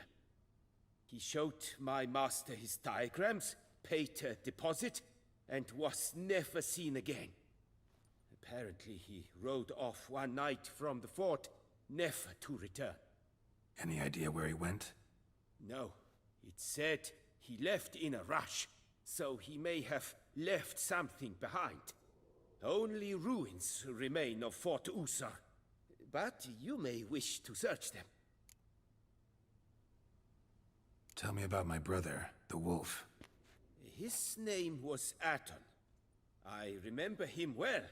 My master liked him, helped him find a safe, yet well-paid contract. A few years ago, an archaeological expedition arrived in Toussaint from Castel Gropian. They questioned my master about the elfin ruins at Termes. He warned them of the danger there and recommended they take Aton as an escort. What kind of danger did he mean? Any idea? Legend claims wraiths haunt the chambers beneath Termes. I cannot say if there is any truth to this, but both the scholars and the Witcher disappeared without a trace. Let's talk about the cat. A year ago, Bartolome de Launay, the ducal armorer, asked me to confirm the authenticity of a Witcher diagram he had received by messenger. You see, at the time he was working on new armor for the ducal guard. A Witcher from the School of the Cat offered to sell him diagrams for a full set of gear. The diagrams would have been helpful indeed. The diagram you saw, was it really a Witcher diagram? Beyond any doubt. It's a shame Delaunay didn't let me draft a copy. He was quite shaken up, afraid the Witcher might simply kill him and take his coin. Possibly a well-founded fear. Soon after, Delaunay disappeared without a trace. I would have searched his former home for clues, but it has fallen into disrepair, and it is simply too dangerous there. Tell me more about the bear, can you? He appeared shortly after Master Tiensail took me on as his apprentice. I remember the bear-head medallion that hung from his neck. I remember a towering Witcher who haggled like a fishwife. Witchers never have too much coin. True. This one clearly was not wealthy. But he pledged to bring us coin after he completed a contract at the Tufo vineyard, where a building had just collapsed. time passed. The bear never showed, and my master sent me to the Tufo estate. As it turned out, the Witcher had indeed accepted a job. Yet that was all they heard of him, and that is all I know. School of the Manticore. Probably know the least about it, though once, long ago, wore some armor forged there. My master said the Manticores have their fortress in the Far East. A century passed, one of their number came to him, a Witcher named Merton. He made a poor impression on my master. He stank like a dwarfen still, and quarreled fiercely all the time. Tien Sahil slammed the door in his face and told him to return when he sobered up. He would conduct no business with a drunk. The Witcher, however, failed to return. Folk say he got into a booze-fueled brawl with the Ducal Guard. He was arrested and sentenced. Bastoy prison, where he was held, well, it's been a ruin for years. Still, you may want to start your search there. This elven master, how'd he end up taking a human for an apprentice? My father forged armor. As a youngster, I helped him, then began forging my own pieces. Master Tien Sahil saw my work and off. Only now, alas, I know. Farewell. Good.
Again, citizens, beware of the beast. Turn your trembling. Folk, have you seen these prices? I must have drunk it.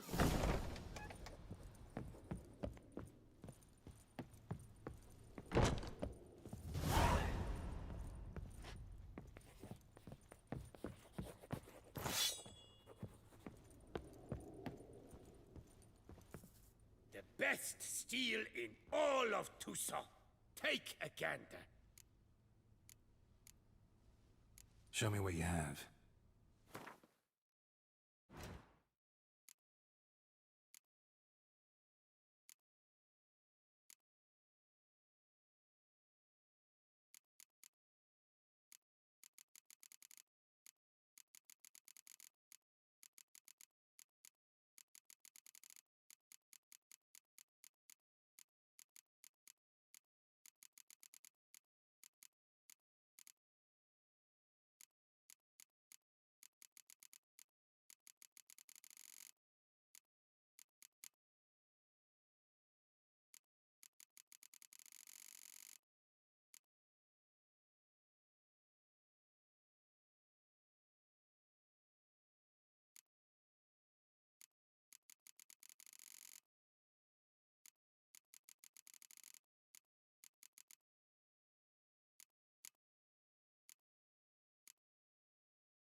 Farewell. No, see you later.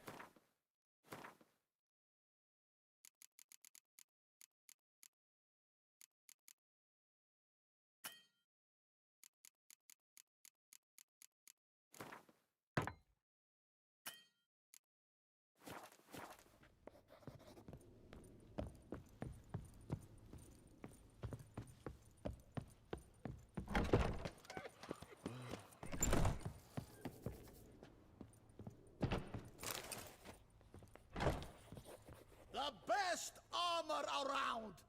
That is what I forge! So sorry.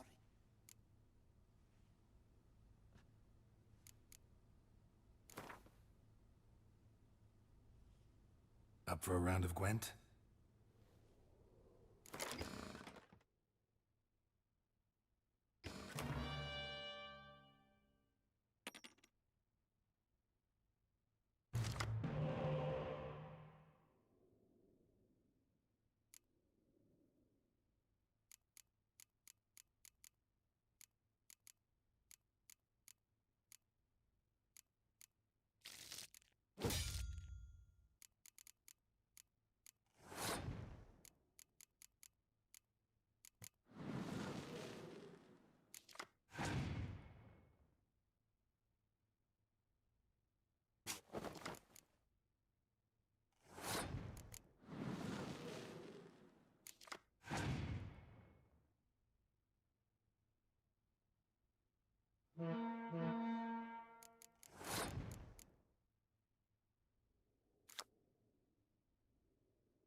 breeches? Gauntlets, perhaps? What say you, fair knight? Need some.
So.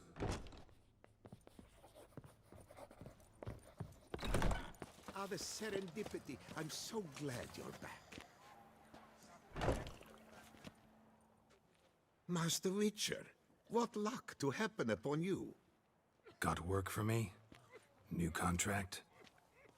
Of the contract in question, you acquitted yourself beautifully years past, on your last sojourn in Beauclair. I was in a bit of a bind at the time, do you remember? Yet I swore a solemn vow to pay you in full one day. Guess it rings a bell. Sadly, you went on your way before I could settle matters with you. So, I took your coin and placed it in an account for safekeeping. What kind of account? A savings account at Cianfanelli Bank. You need but walk in and withdraw. The sum must be rather substantial by now. Thanks. Head over there first chance I get. Gotta stop by that bank.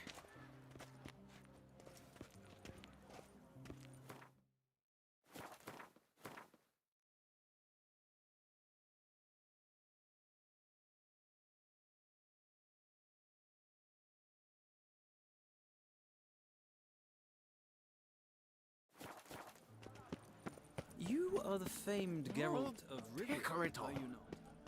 Wish. My legs. I can't.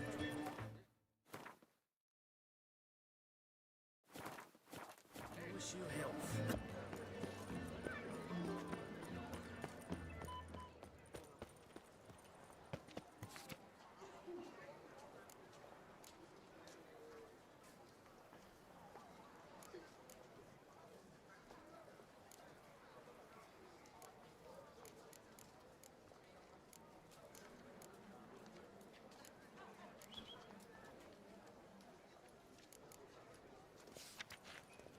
Nice tune.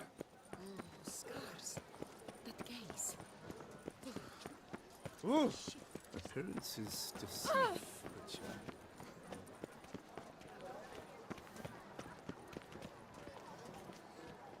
The Duchess summoned him. Wonder what for?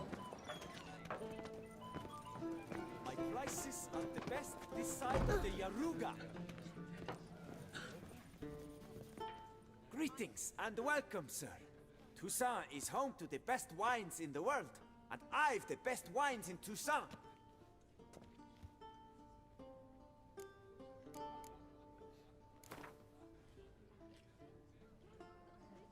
Care for a round of Gwent?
welcome back. Show me what you got.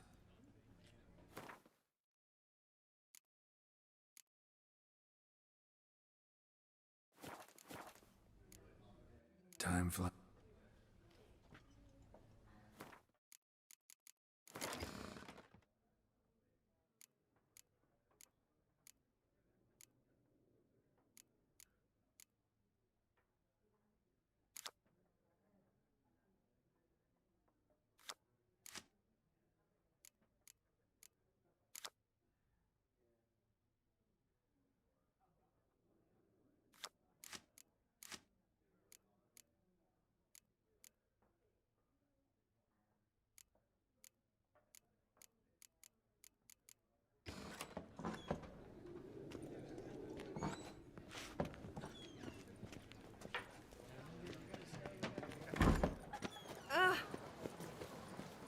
You are the famed Geralt of Rivia.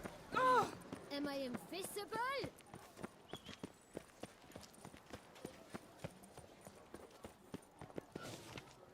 I wish you health.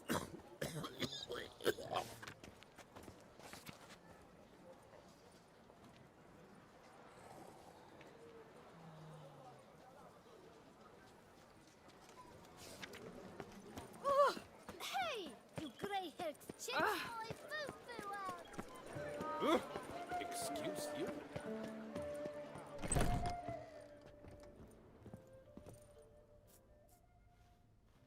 Whoa! A witcher! A serious client at last. Tell me, what do you need? Honeysuckle? Ginacia petals?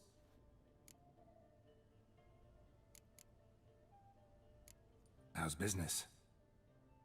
The coin is good, but just between us, I'm going batty with boredom. I know what my customers want before they open their mouths. Boltmen, birch sap. Ladies of all walks, whatever fragrance Duchess Anarietta prefers at the time. If just once somebody would order some poison, eh?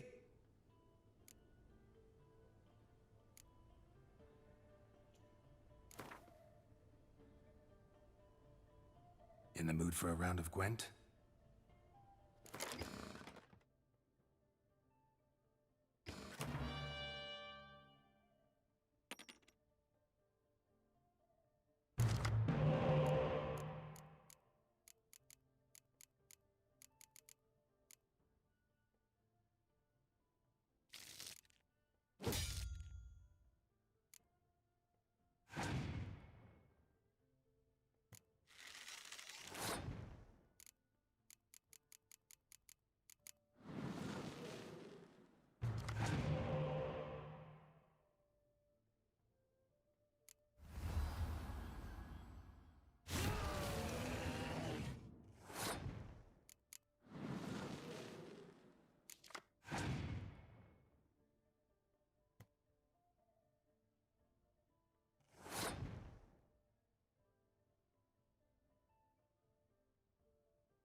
Welcome back, my...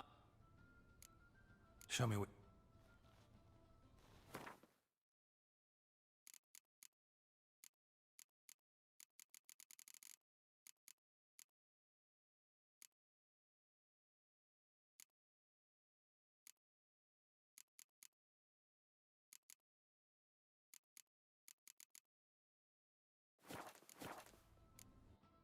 Need to get...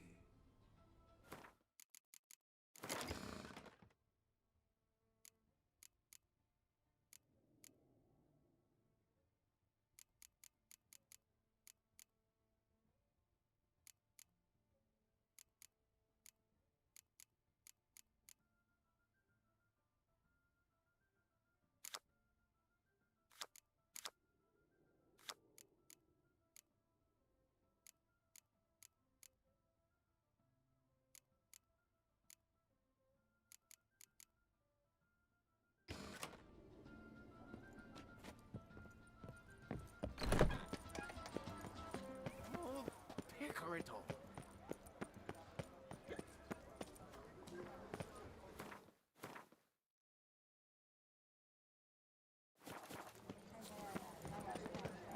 Lepiotas ruptured things. Who'd have thought? Trampes.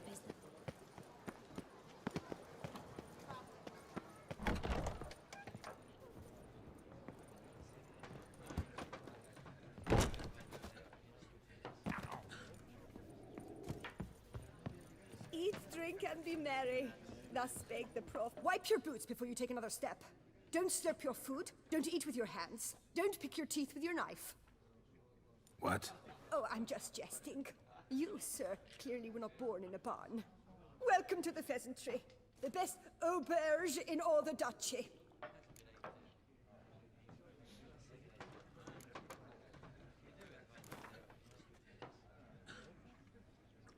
I know you're busy, but... You are the famed Geralt of Rivia, are you not?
to the pheasant trick.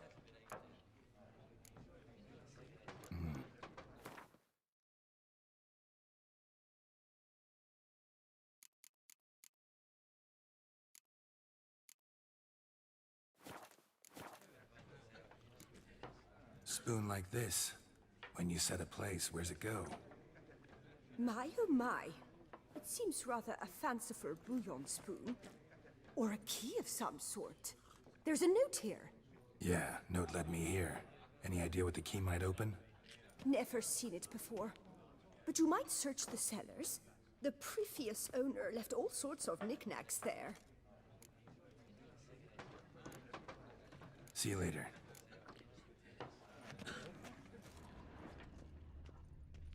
Greetings.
The tournament. Am I too late to sign up? We've one slot free for anyone willing to play the Skellige deck.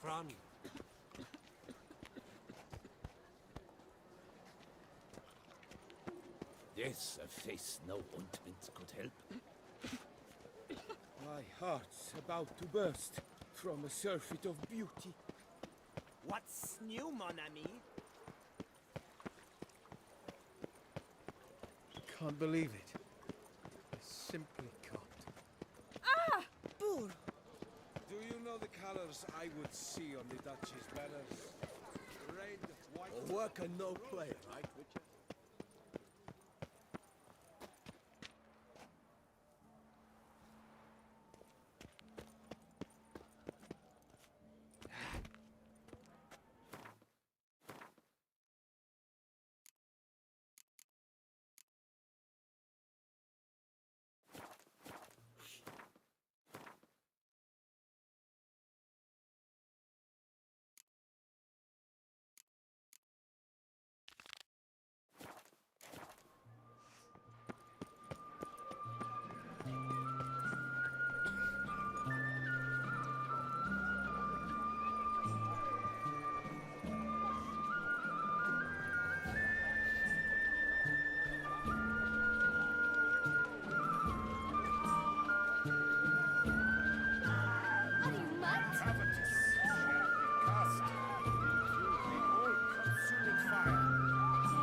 Yes? Can I help you? Catch 22. Welcome to Gianfinelli Bank, where we look after your coin as if it were our own, and the customer's always right. How might I be of service? I'd like to change some coin. By all means. Got an account here. Like to make a withdrawal. Naturally. Your name? Geralt of Rivia. Wait a moment, please, while I find the relevant record.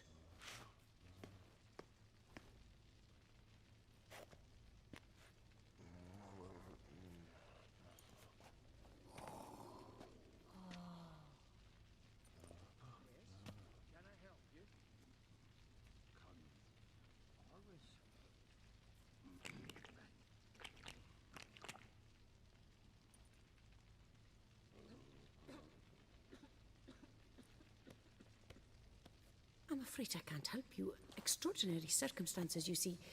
There's a note in the records. The account holder is dead.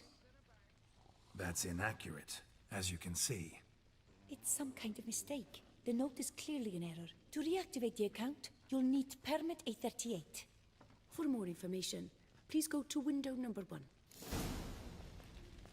All right. Where's window number 1? Catch 22. All in order? Welcome to Gianfinelli Bank.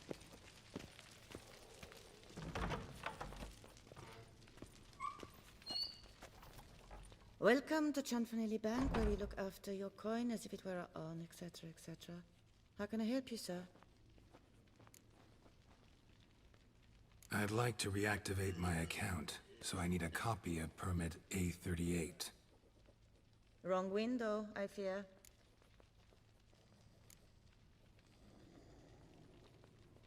Happen to know where I can do it then? Let me think. Perhaps upstairs, in records? Or downstairs in the archive? You must ask them, sir. Do just that.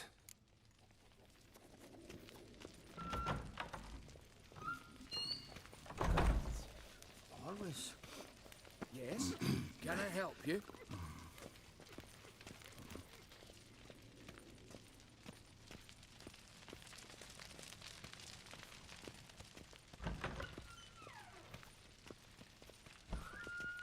Enough excitement.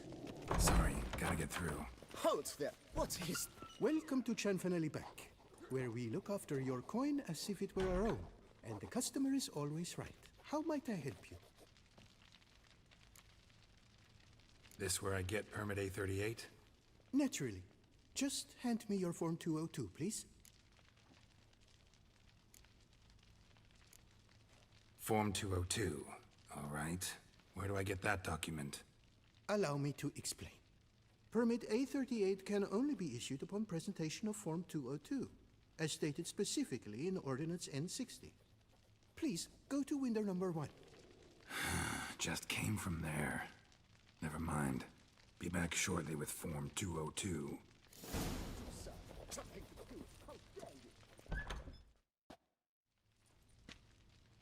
You cut in front of me, sir.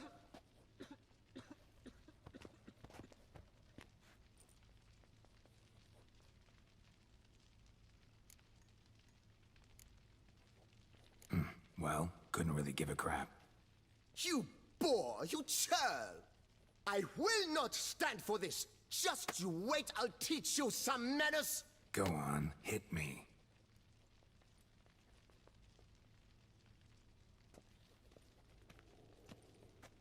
Oh, gentlemen, if you wish to raise a ruckus, do it outside.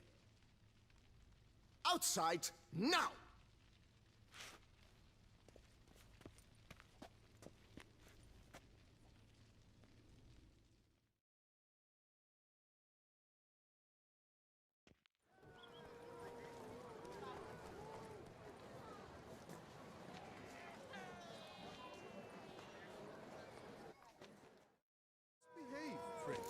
You're in book there, see?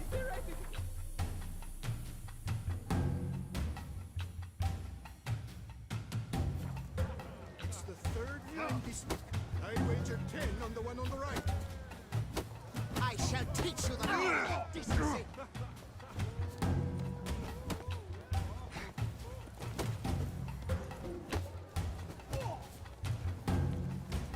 Poor simpleton. Prepare to be humbled.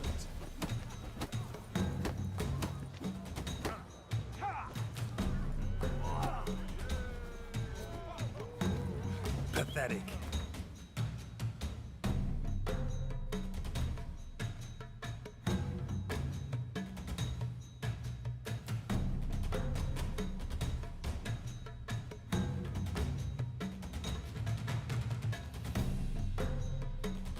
I shall teach you the meaning of decency.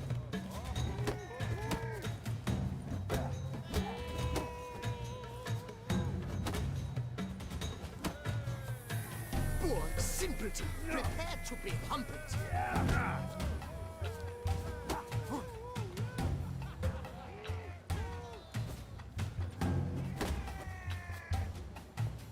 I shall teach you the meaning of decency.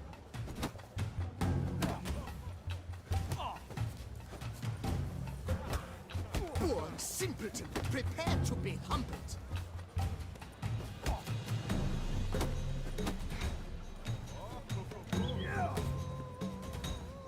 I shall teach you the meaning of decency.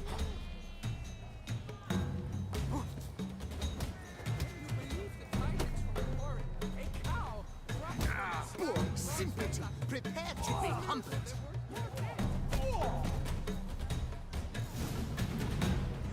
Uncouth, petty, pushing cuts in line, then resorts to fist. I shall teach you the meaning of decency.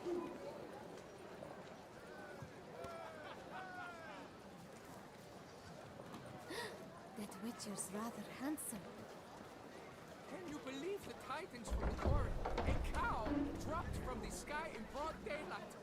It's a miracle they weren't more dead.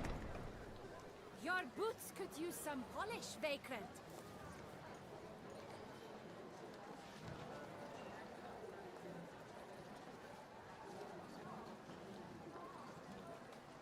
By the prophet's wounds, a witcher.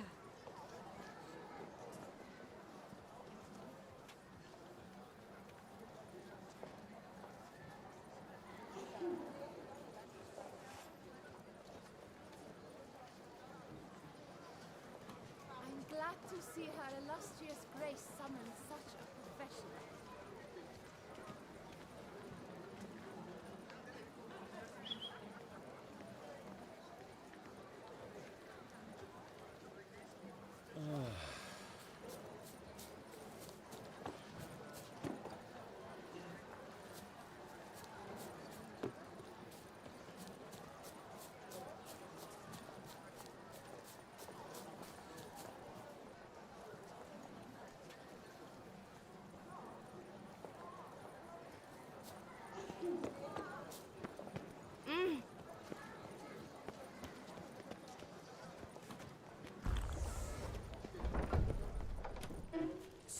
No safer place than a bank.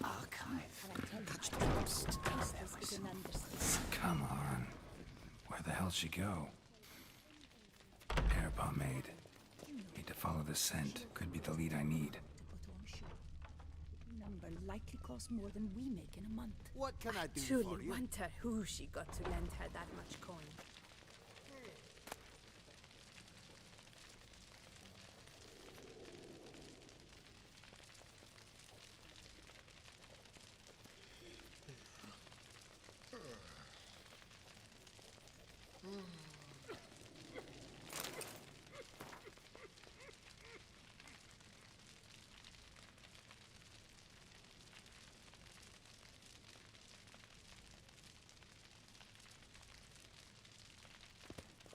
All in order?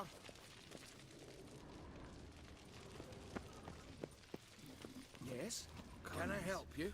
Always. So you see, she claims puffed sleeves will be in fashion next season. Excuse me. Got something I gotta take care of at window You one. cannot be serious. I too find it hard to believe. For Excuse me. can you not see what it says there? We're on our break. Celine, darling, sign this for me, will you? Oh, there you are. Listen, there's something We're on break. Ah, you try to be polite, it just never gets through. Got no choice, I guess. Need to wait till they're done with their break. I was at home Can the I other help day. you?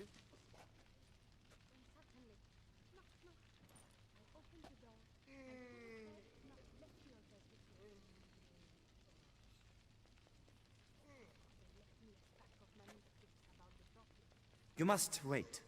They have the break now. So, what do you hope to get here, my friend? Permit A38. They'll guess I need Form 202 as well now. Form 202. Easy peasy.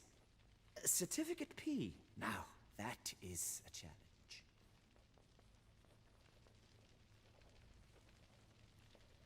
But, as we are both forced to wait, fancy a round of Gwent.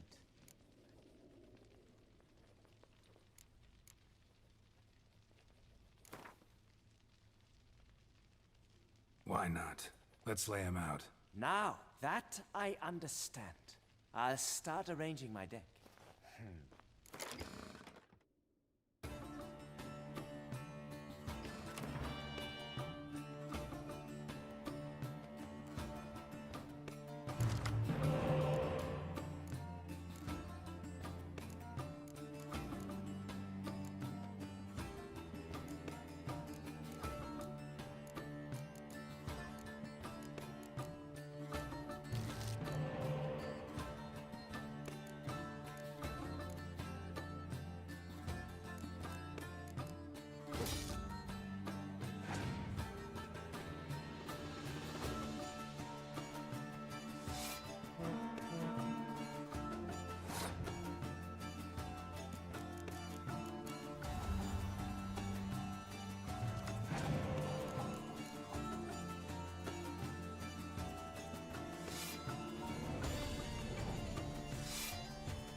Player, I see. Congratulations. As your prize, I shall reveal to you my foolproof method for cutting through this bureaucracy. Nothing ever comes of using the normal channels. I have seen them try everything. Magic, hypnosis, bribery. Nothing works. Might as well go if nothing works. There's nothing I can do? Be kind. Be pleasant. This and only this. The woman here, she sits at her window 12 hours each day without hearing so much as a good day from anyone.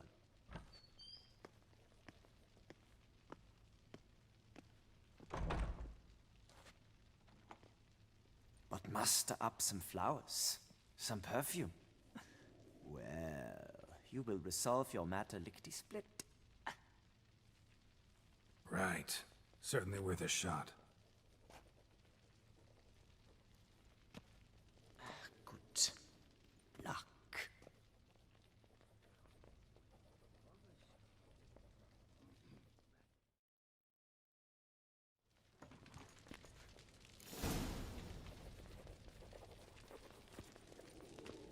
Welcome to Chanfanelli Bank, where we look after your coin as if it were our own, etc., etc. How can I help you, sir? Need Form 202 to get a copy of Permit A38. Do you know that? Couldn't have told me? Wasted a lot of time because of you. Please, sir. There's no need to lose your temper. I thought it obvious and thus needed no stating. The form will soon be ready. Name and surname? Geralt of Rivia.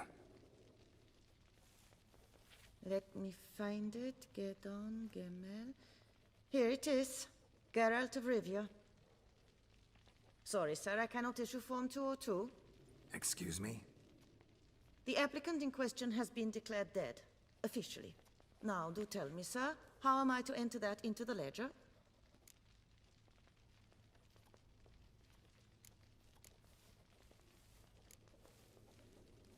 Gotta admit something before I go, though. Had an ulterior motive for coming here. What motive? To enjoy a bit of conversation with you. It's probably why I'll come back, then come back again. Until the day you give me a smile. That moment, that's what I'm waiting for.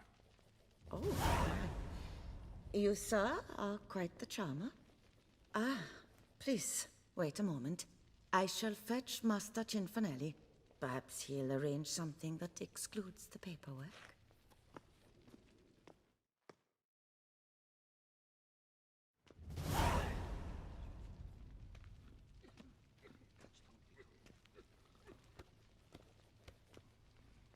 You tell him dinna disturb, but no, always some bugger who can't stand to wait. Plough me, who's this? Hearty greetings, Master Geralt. You haven't paid us a visit in eons. Been a bit busy, but I'm back now and I need your help with something. Of course. Now do tell, how can I help you? Got a problem with my account. Wanted to withdraw some coins, see, but... Nae problem there, we'll get you paid up in a jiffy. Just gonna need to settle yon tiny wee trifle. Heard that already. Permit A38, among others. Oh, my hands are tied without them, Geralt. But I see you're a quick learner in the ways of banking. You'll get them in a heartbeat. Chanfanelli, no more excuses. Pay out my coin, now. Come on, Master Witcher, for why the ire? There's no need. We'll have it all for you. You just need to see the necessary documents. Got a document right here means a hell of a lot more than any of your forms or permits. Have a look. Her Enlightened Highness, she's hired you. Mm-hmm. And as her personal emissary, I demand access to my account, right now. Aye, Master Witcher. This way. So how's the trade these days, Master Witcher? Can't complain. Good for you, because in our neck of the woods things are dark, dark shite. Wine sales are stuck in the muck and sinking deeper. It's the fucking wretched names, I tell you.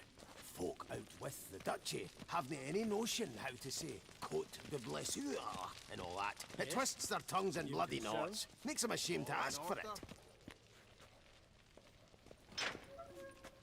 Done. Deposit box 256. Last tune on the right.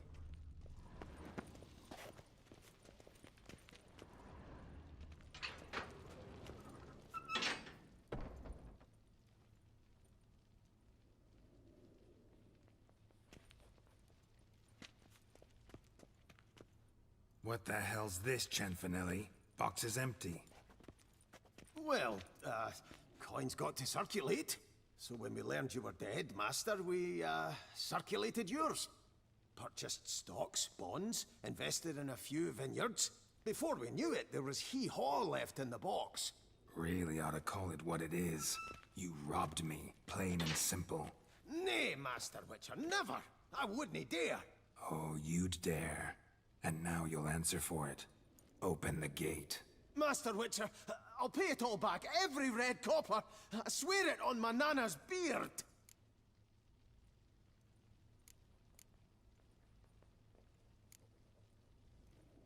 Got a week, not 1 day more. You shan't regret this, I swear. I'll rustle it up, have it ready for you in 7 days. Mm-hmm. See you then.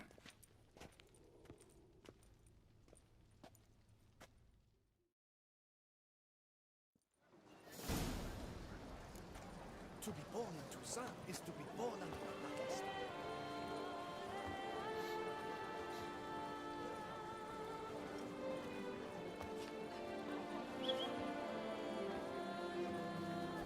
I drove 450.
Witcher.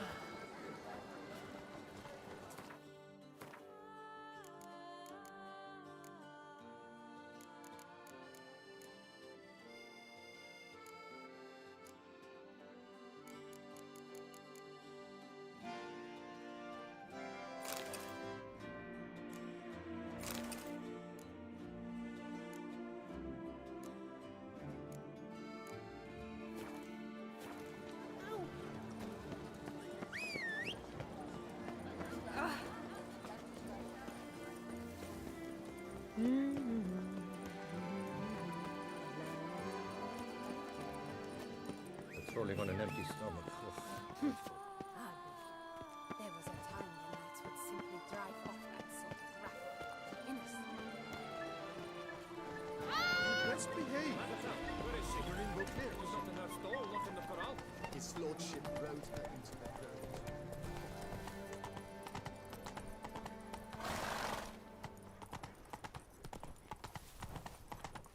We shall long bear the scars of the witches.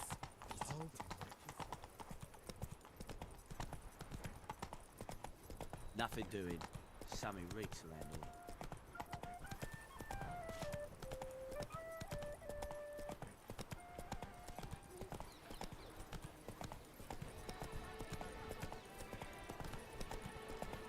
I vow to fight the Hanses to the death. Mine or theirs.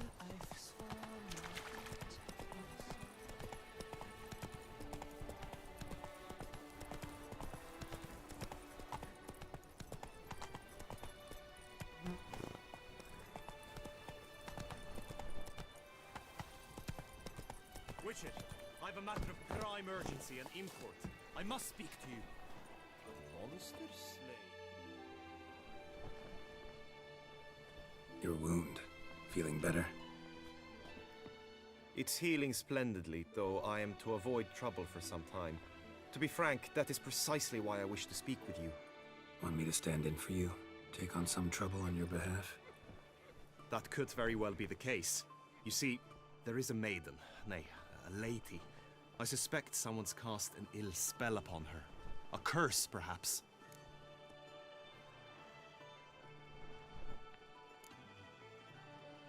Let me guess. She suddenly grew cold, haughty, and distant, though the night before she was flirtatious and alluring. Tut tut, Witcher. You jest, yet the matter is grave. Though true, the lady in question is dear to my heart. I shall not deny it. I fear she has fallen victim to ill magic, and knows no one she could turn to for help. What makes you think she might be cursed? You must keep all I say to yourself, I beg you. I would never dare to be so indiscreet normally, yet I'm troubled about her, for her. Vivienne shuns the company of others. Though the fairest maid at court, she keeps men at a distance. I thus determined I would resort to trickery. Trickery?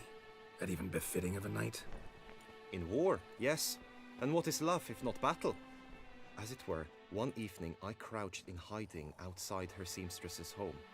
As Vivienne emerged from it, I too emerged, ever so gently but convincingly collided with her, then promptly offered to escort her home.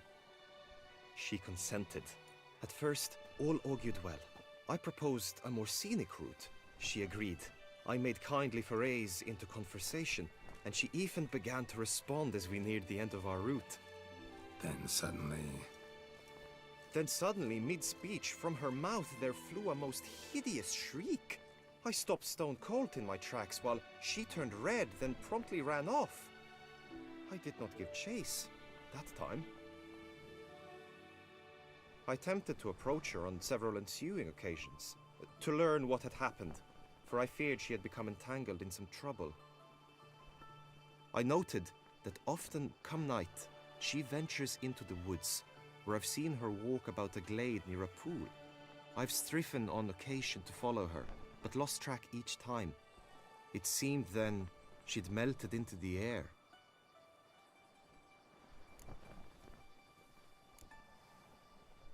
sound you heard. She might have just had a sore throat. Had I thought it possible the sound was natural, I never would have taken up your precious time.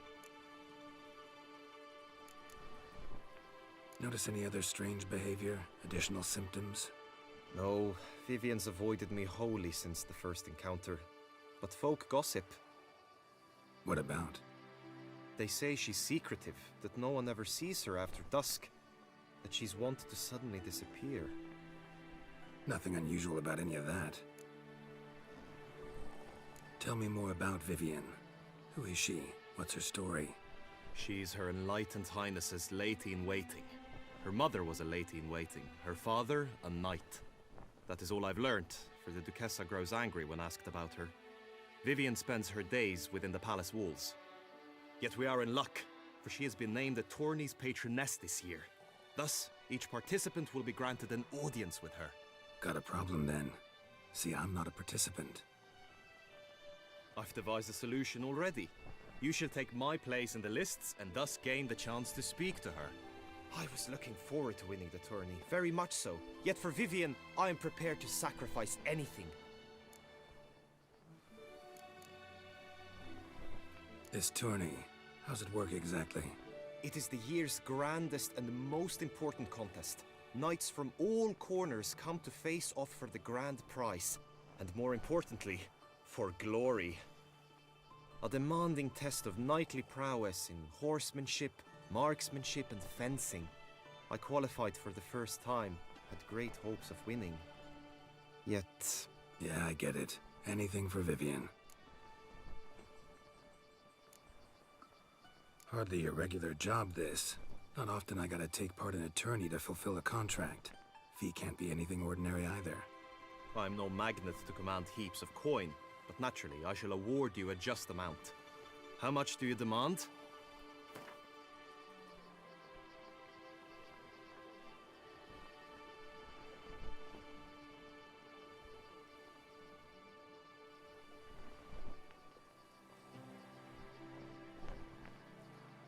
Vivian is worth every copper, but this amount I simply do not have. You ask too much.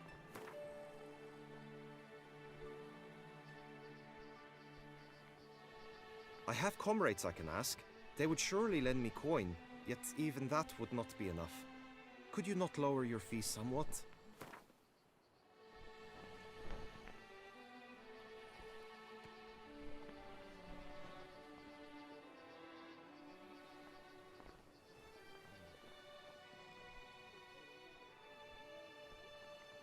I have comrades I can ask. They would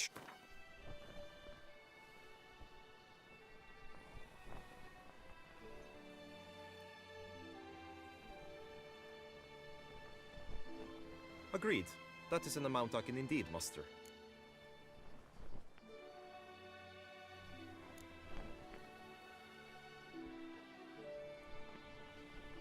Fine, I'll look into it. Gotta admit, piqued my curiosity. I shall be forever in your debt. Now, we must ensure you are not eliminated from the tourney before you can meet Vivian. Meaning? Could you show me how you shoot, ride and fight, perchance? And you must learn the tourney rules, know how to apply them in practice.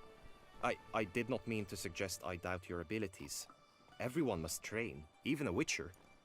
Besides, the tourney contests must surely differ, require skills you don't usually apply, races above all. The choice is yours. Where shall we start? Marksmanship.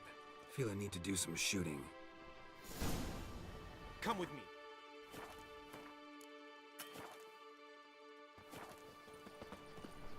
The marksmanship contest should pit you against another for the best time and score.